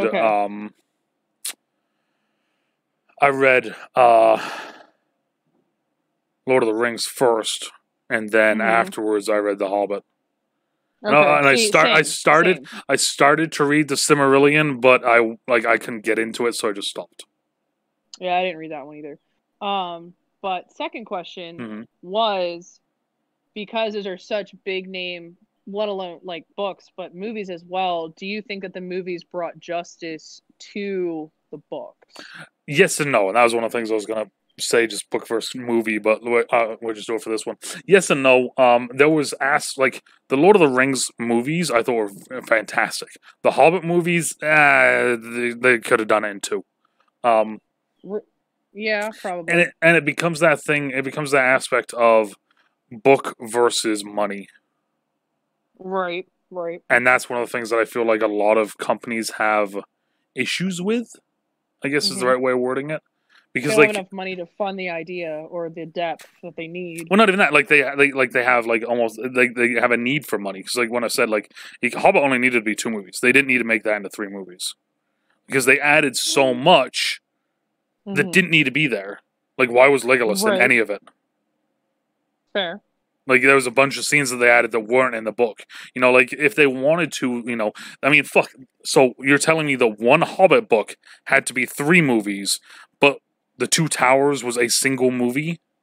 Yeah, it doesn't make sense. I agree with that. You know, so like that was my thing, is that like it became like when they said they were going to make it into a trilogy, immediately I was like, that's a power grab. Because if they're going to do that, then they might as well have made, you know, each one of the Lord of the Rings books into trilogies then. And made it a 12-movie fucking saga, you know, there. Like Star Wars, yeah. For sure. Yeah, you know. That was my thing. Like, and it's the same thing with a lot of different ones. Like, one of the big ones is the Flashpoint comic book versus the Flashpoint animated movie. Same thing with Batman Under the Red Hood animated movie versus the book. There's slight little differences in each one of them, and you can kind of understand where the differences come from, but then at the same point, depending on which one you kind of read or watch first, would kind of skew how the second one happens. So, like, that's the other thing, is that, like, I know for a fact there's people out there who, they just watch the Marvel movies. They don't know anything about the Marvel characters. They just watch the Marvel movies. So when you start telling them stuff that happens in the comics, they're like, that doesn't happen because this character's like this, because that's how it is in the movie. Right. But that's only one adaptation. That's not That's the thing about comics is like there's so many different adaptations and different, different verses that go on in different timelines. Exactly. I mean, that it's the you don't same know thing which with one you're getting. They picked one verse, one timeline, and built the Marvel franchise off of that. exactly. It's the same thing with the the Zack Snyder doesn't understand DC thing, or Oh my god, get out of here. yeah, it's like you look at it and it's like the Batman we have is a very specific Batman. The Superman we have is a very specific Superman. The Joker we have is a very specific. Like each one of them is very specific to a certain thing. David Ayer recently shared out a grouping of pictures that was of Jared Leto's Joker and then the DC Comics Joker. This happened recently in the New 52. Yeah, you sent me that link. Yeah. And it's fucking picture perfect. So when people are like, "Oh, well, this isn't the Joker that I know," it's like the Joker that you know doesn't fucking exist because the Joker that you know is the Jack Nicholson Joker, which by the way, isn't the book joke, like that sort of thing. So it's always going to be that thing, and I feel like with books and movies, it is that aspect of, are we going to purely adapt it like we should? I.e., Watchmen. Watchmen was basically ripped comic for scene, word for word, everything straight from the book, straight to the movie. Or are we going to fuck the book so much that it's basically just something completely different in the movie? Right. Well, that's what happened to me for example, The Hunger Games. Yep. I made the mistake of watching the movies first. Mm-hmm. Okay, so I've never read the books. I've only watched the movies. Right, so that's the thing, is it made me want to go back and watch and read the books. The very first book in the very first chapter is completely different than what happens in the movie, that I didn't even want to read it because I already enjoyed the storyline as it was, and I didn't want to ruin it. So I've never read the Hunger Games series, and it sucks because I'm sure it's great, and I bet you it's probably better than the movies, but I could not get past what was already in my head. Oh yeah, so I mean it's just like the whole Game of Thrones stuff. Well, I didn't watch Game of Thrones, so of course, but it was a book, and they were following the book for a little bit, but then he hasn't finished the book series. So the TV series just kind of they just did their own thing. Meanwhile, he's still finishing his book. So we're literally going to get like two different versions. Like they both start at the same point, but then at one point they're going to separate. Right. Exactly. And that's how I feel like there's very few people that are willing to take a book and be like, this is the book, this is how we can make the movie from the book, instead of being like, this is the book, how can we get the most money doing this? Right. Because that's like the example of like The Witcher. Mm-hmm.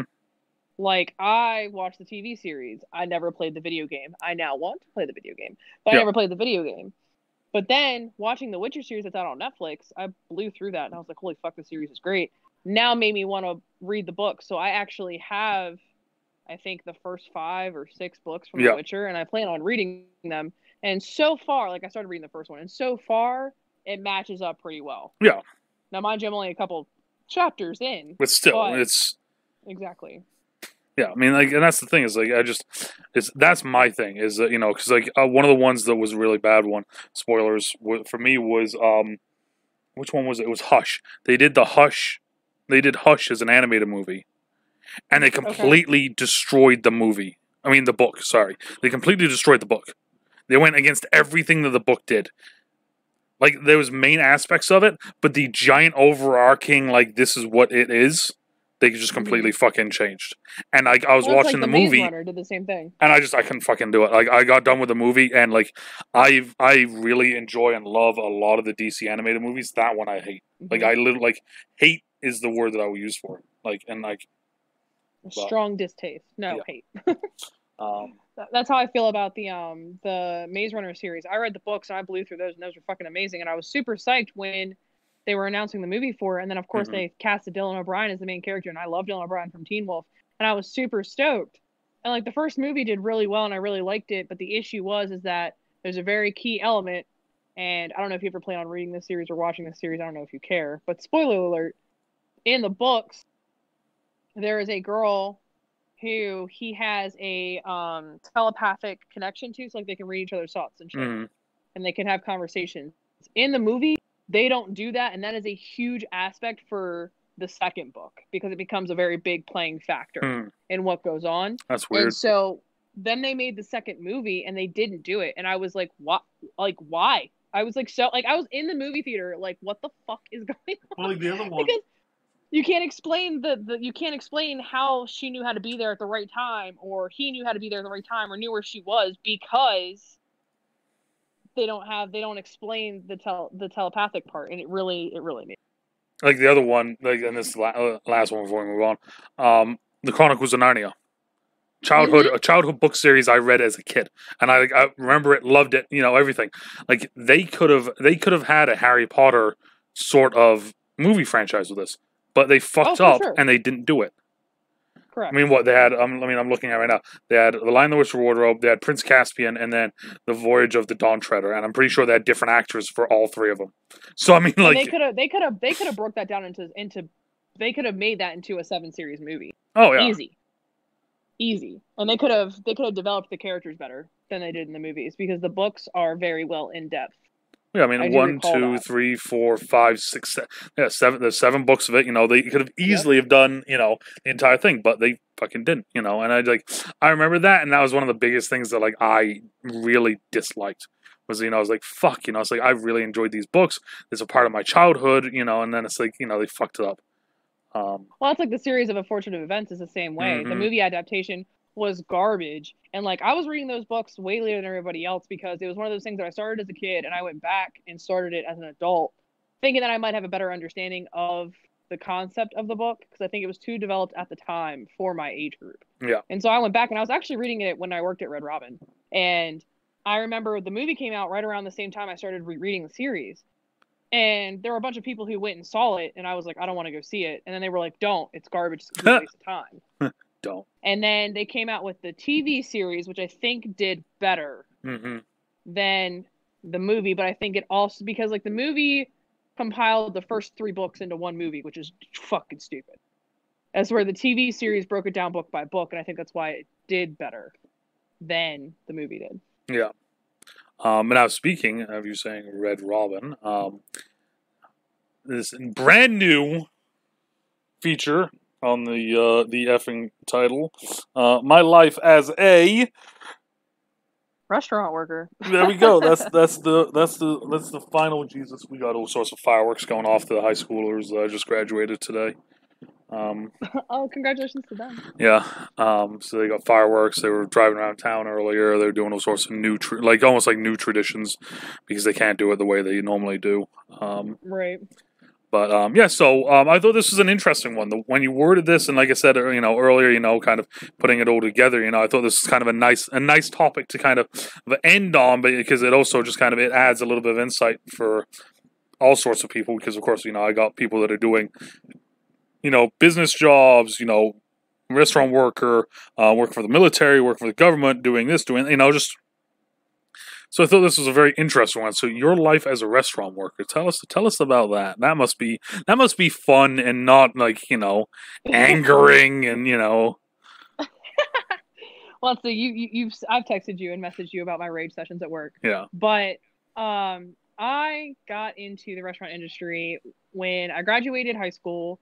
And I started at my community college because I never went to apply for any big school, because I'm one of those people, shocker, that had no idea what I want to do with my life. Fun fact, I still don't.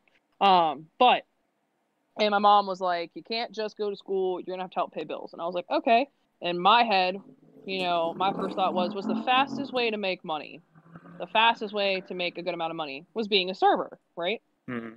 Because it's easy money. You literally serve tables, you make tips, and that's how it goes. So I applied to a bunch of different restaurants in my town.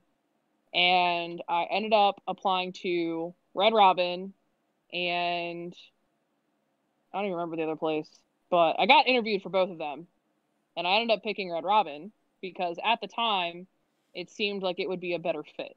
Red Robin. So I started off as a hostess. Yeah. And I did that as I was a hostess, and I think I moved up the chain to serving in 4 months. Wow. Yeah, I know, right? I was so good at hosting. and I was such a pusher that I was like, dude, I want to do better and I want to make real money. Because like serving ultimately was the end goal, of course. Because that's easier money than getting paid minimum wage or whatever. So I moved up and I became a server, and I served until I was old enough to bartend at 21. And then I cross-trained to be a bartender at the Red Robin in my town.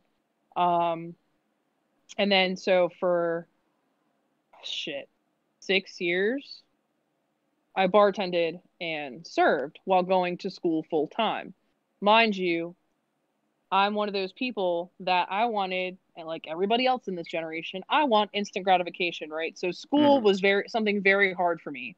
And at the time, I was going to community college to get my pre-nursing degree because I thought I wanted to do nursing, because the guy that I was with at the time was military, and I was like, nursing can be used anywhere. It would be the most practical thing for me to do. Right? Yeah. So him and I obviously ended up not working out. So I then realized I was in this major that was very difficult for me, that I didn't enjoy doing. And then I graduated from my community college with my pre-nursing degree, and I applied to my university that I graduated from, and I got in there, but not for the nursing program, because it's a what are those things called? It's a pre-screened class, or pre-screened elective major, whatever. So like you have to take certain tests and you have to meet certain requirements to get into the program. So when I went to Towson. So when I moved to Towson, I transferred locations for Red Robin. I ended up working at the one up there. And same thing, I wasn't on the bar immediately there because I had a set of bartenders, so I was primarily serving, which is fine. It's a less busier store, so I wasn't making as much money, but I was still making enough to pay my bills, even though it was very difficult. And I was then, on top of that, I'm now taking 5 courses a semester. I'm very overloaded. I didn't get into the nursing program. I switched to athletic training, which is also a pre-screened program. I didn't get into that. I ended up going to exercise science, which is not a pre-screened, and I ended up graduating from there. At the same time, all of that is going on, I'm still working for Red Robin. I moved up in their chain. I became a bartender. I became a head CLC, which is a certified learning coach. I became a trainer for them. So I was training any new hires. I took on extra responsibilities because I said I can't be stagnant in this for so long, because in my major, I realized with like a year left that this is not something I want to do. And the reason why is because when an exercise science major, it's a very broad umbrella term. Yep. Yes, it is. You would have to, so you would have to narrow it down, right? So I would have to go into occupational therapy, physical therapy, massage therapy, cardiac rehab. I would have had to go to more schooling. The issue with that was that because I spent all of my time as a working class citizen, I did not have the what are they called? The volunteer hours. I didn't have, my grades weren't very competitive because I was averaging C's and B's. I wasn't, top class or anything. So my brain was like, you need to have a backup plan. So I went to my GM at the time and I said, look, like, you guys are down a manager. You guys are running yourself rapid. I want to try out or apply for the mid-manager position, which is where you're pretty much a support manager. So like when managers need off or when they need shifts filled, you work as a manager, but you have to be trained in that, and it's kind of like a stepping stone to becoming an actual manager there. So I did that, and then I ended up actually getting promoted to manager. And my last semester at Towson was the same time I was doing the training, and it was one of the hardest 6 months of my fucking life. But I ended up doing it. I ended up graduating. I ended up moving up into management, and I managed for a year at Red Robin, and a lot of things were going on at the time, and I will not get into it because it will be very long. Okay. But I ended up having to leave, and I had no idea what to do with my life, right? Yeah. Because I had this degree that would require more schooling, and I told myself I wasn't going to fucking go back because I'm not cut out for school. So then I tried working for an independent restaurant, like a family-owned, standalone restaurant that wasn't a corporation. Did not manage there, but I served there, and then also did security there, which was fucking awesome. But anyway, so I kind of got that aspect too of working in a standalone restaurant and not having to report to a higher up other than what was in the store. Yeah. Which was a completely different aspect. And then I realized that I didn't like the lack of structure, if that makes any sense at all. Yeah, Because you went from a corporation, because if you went from a corporation that tells you exactly how to do everything and figure out how to make it work in your store with the people you have, to then going to not being in a leadership position, but then going to back to being like a pawn, for the overall grand scheme of things with no structure. It's different every day. You have no idea what's going on. I just hated it. I love that store and I love the people there. And I would go back in a heartbeat, but I knew that I needed something more concrete income wise because tips fluctuate and I needed insurance. Overall, I needed fucking insurance. So I ended up applying for where I now work, which is the Cheesecake Factory. And I ended up applying there and I got the job as a manager, even though I only had 1 year and some change of manager experience. And that is now where I am. I'm now a manager for the Cheesecake Factory, and it was by far one of the best decisions I ever made. That's awesome. But it's definitely, you run into a lot of issues along the way. You run into, is this something I want to do with the rest of my life? Because I have no direction. I have no idea what I want to do. Yeah. But I make a good living. It is very stressful, especially with everything going on now in the world, which I can't delve into or anything. But, it makes my job difficult, and going from being the person that, you can kind of do whatever you want. You don't have to worry about what you say so much. You don't have to worry about how you act so much, to then going into a leadership role where every little thing you do matters was a very big thing. But I've always been told I'm very bossy, and I'm always told I'm a hard worker and I get the job done. You bossy? No. No. So, and the issue that I'm running into now that actually me and my GM talked about like earlier this week, he was like, you work very hard. And he said, but the issue is that you still have the mindset of you're a worker and not a manager. So my brain is if you want the job right, you do it yourself, but that's not how it's supposed to work. I'm supposed to manage other people's skills and develop them to build the restaurant, not do it myself. And that's been a very big struggle personry for me, because I'd rather just do it myself. Yeah, I know that one, because that's how I am with being a shift manager too. The last 3 assistants I've had. It's like, I'm supposed to train them so that they can, do it when I'm not there, sort of thing. But then it's one of those things where, like, I can knock shit out, and I know exactly how to do it, and I can, if I put my head down, I can just knock out a fucking full thing really fast. Right, like that sort of thing. Whereas with them, it's like, that isn't the case. So it's like, of course, then suddenly they start seeing me fuck around. Because, of course, I can, I can just knock shit out. So I can knock it out, and then I get to fuck around a little bit. Well, they just see me fuck. Because you have nothing to do with the rest of your day. They just see me fucking around, and then they assume that's what they can do, and then the next thing you know is that I'm doing all the work while they're fucking around. And that's slowly what started happening. And I've noticed it. Well, I haven't noticed it, but the owners have noticed it with the last few, and it's one of those reasons why I don't have an assistant anymore.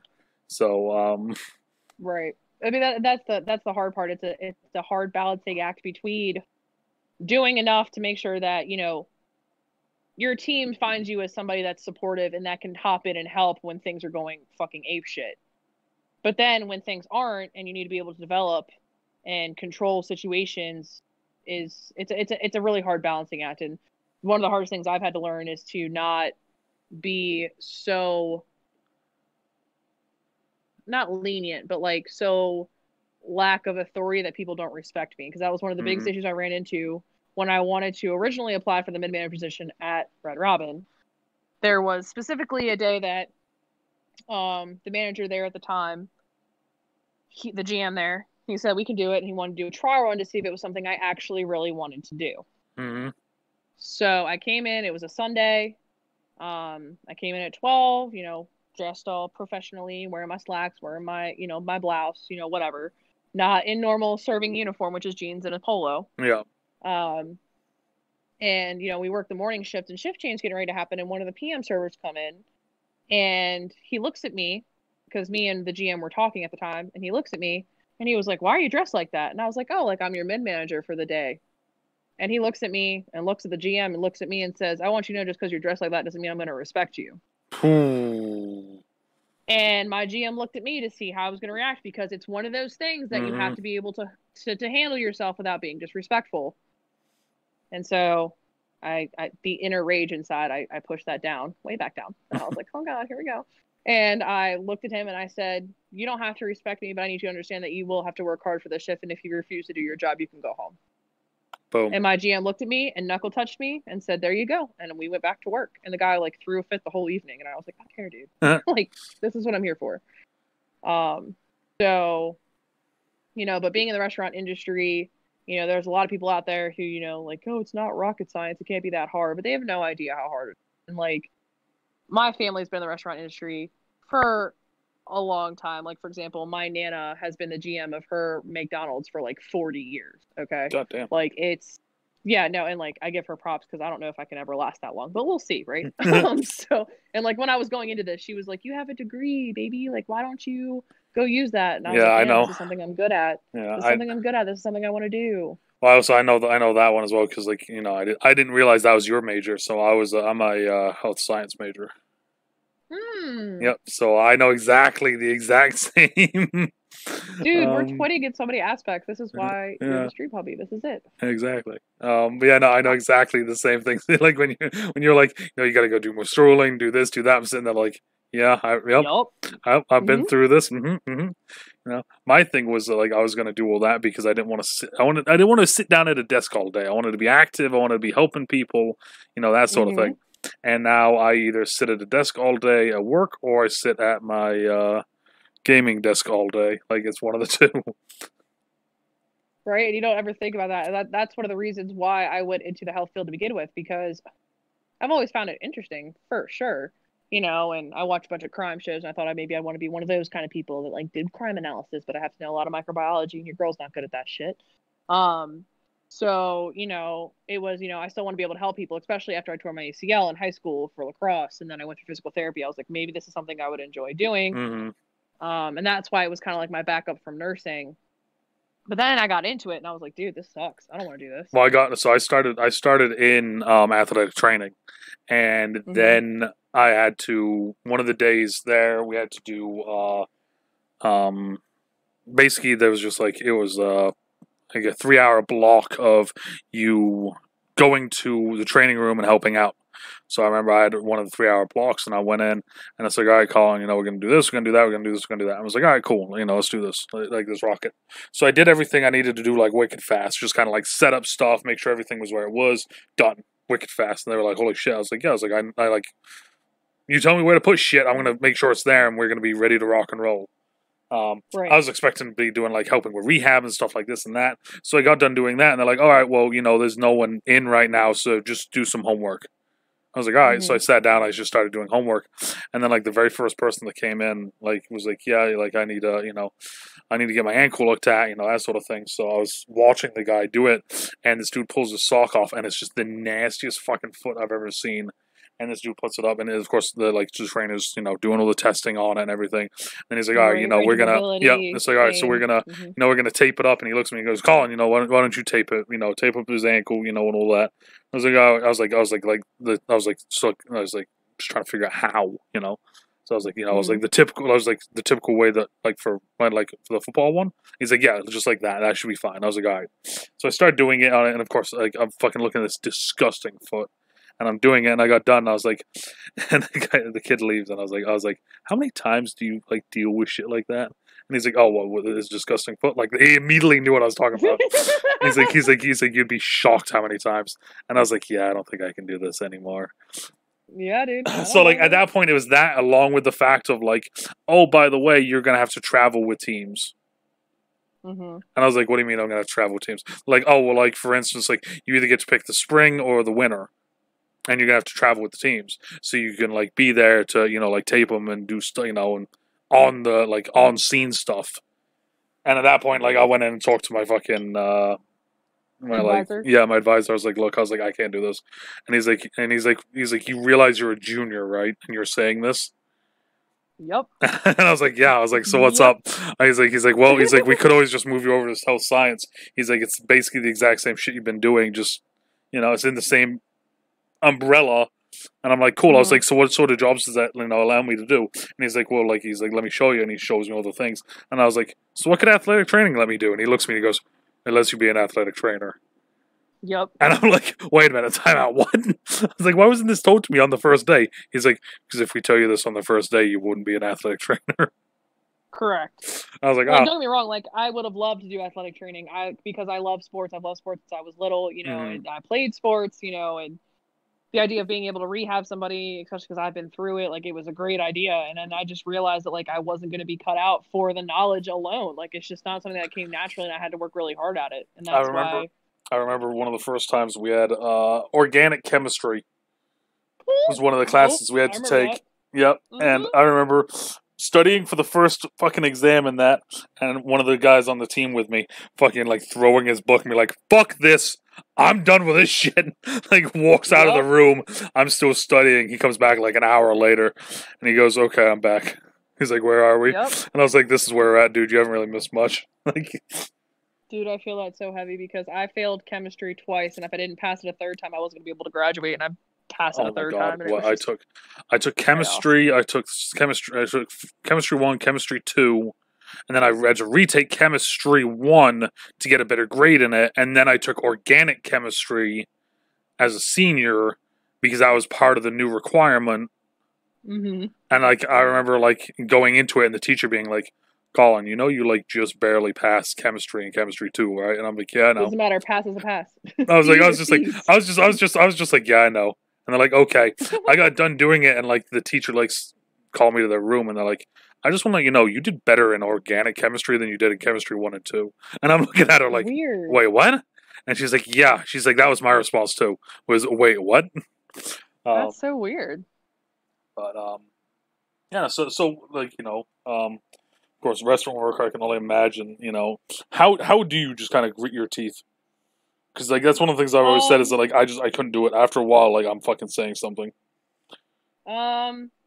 So my motto is that it's not what you say, it's how you say it. So as long as I can say it with a smile on my face, and people make fun of me all the time, whether it was at Red Robin, whether it was at the individual job I worked for, whether it's at Cheesecake Factory, when I'm talking to a guest, the way I'm talking to you right now is not how I talk. I talk like 8 octaves higher.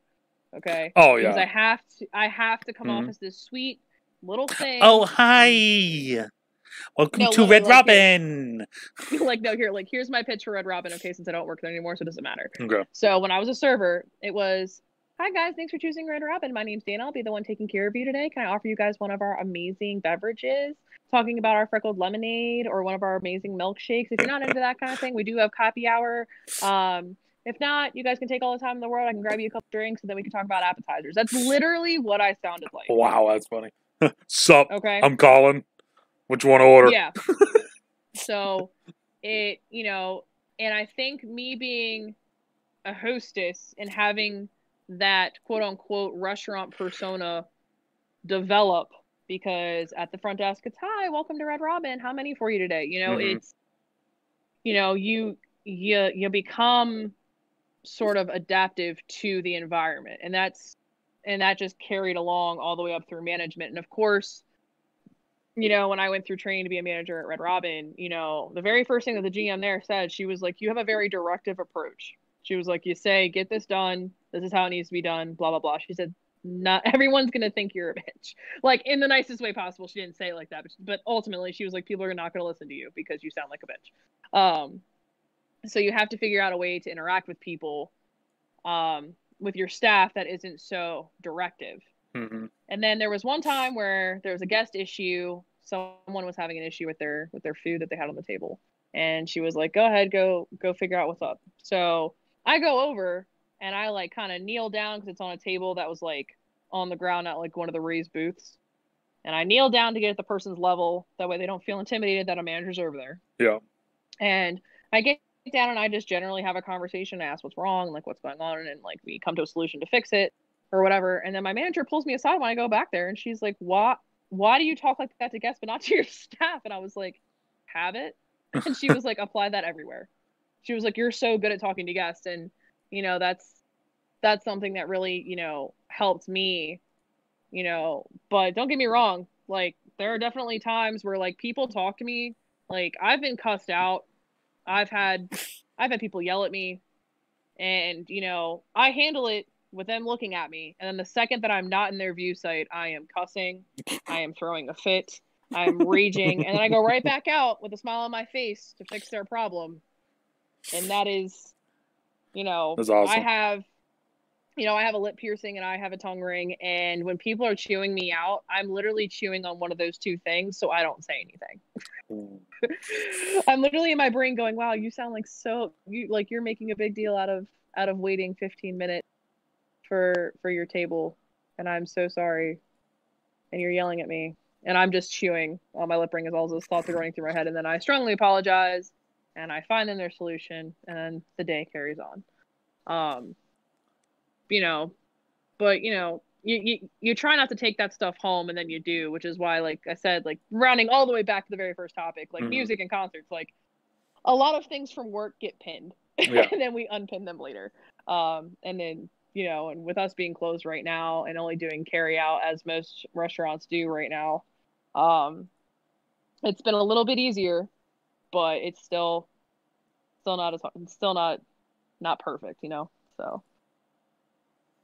You know, we're all human. We all make mistakes, but I definitely get mad. You know, it's not rainbows and unicorns all the time. That's 110% a fact. That's funny. Well, you have anything else to say for tonight? First things first. If you are mean to if you go out to eat and you're one of those people that pick apart your server, you have to understand that they are humans too, and they have feelings, and they have thoughts, and they're their own person, and you should really be careful about how you talk to them, because you have no idea what's going on in their life. You have no idea the heartbreak or the hard work or the amount of balancing act they have going on. Just be kind to one another, dude. That's literally all I ask. That's the biggest takeaway from this last topic of being a restaurant worker. Just be nice to the people who are out taking care of you, okay? That's literally all I ask. There we go. Well, you know, thank you, Dana, for coming on tonight. I appreciate it. It is no problem at all. I enjoyed it. I did too. It was a lot of fun. It was a lot of fun. So I will leave her link to her Twitch down below for everyone. Make sure to go check her out. She's awesome. She plays Overwatch, and she plays some Batman, and she does some other stuff. She plays some D&D. Yeah, it was a lot of fun. A lot of fun hanging out in this stream.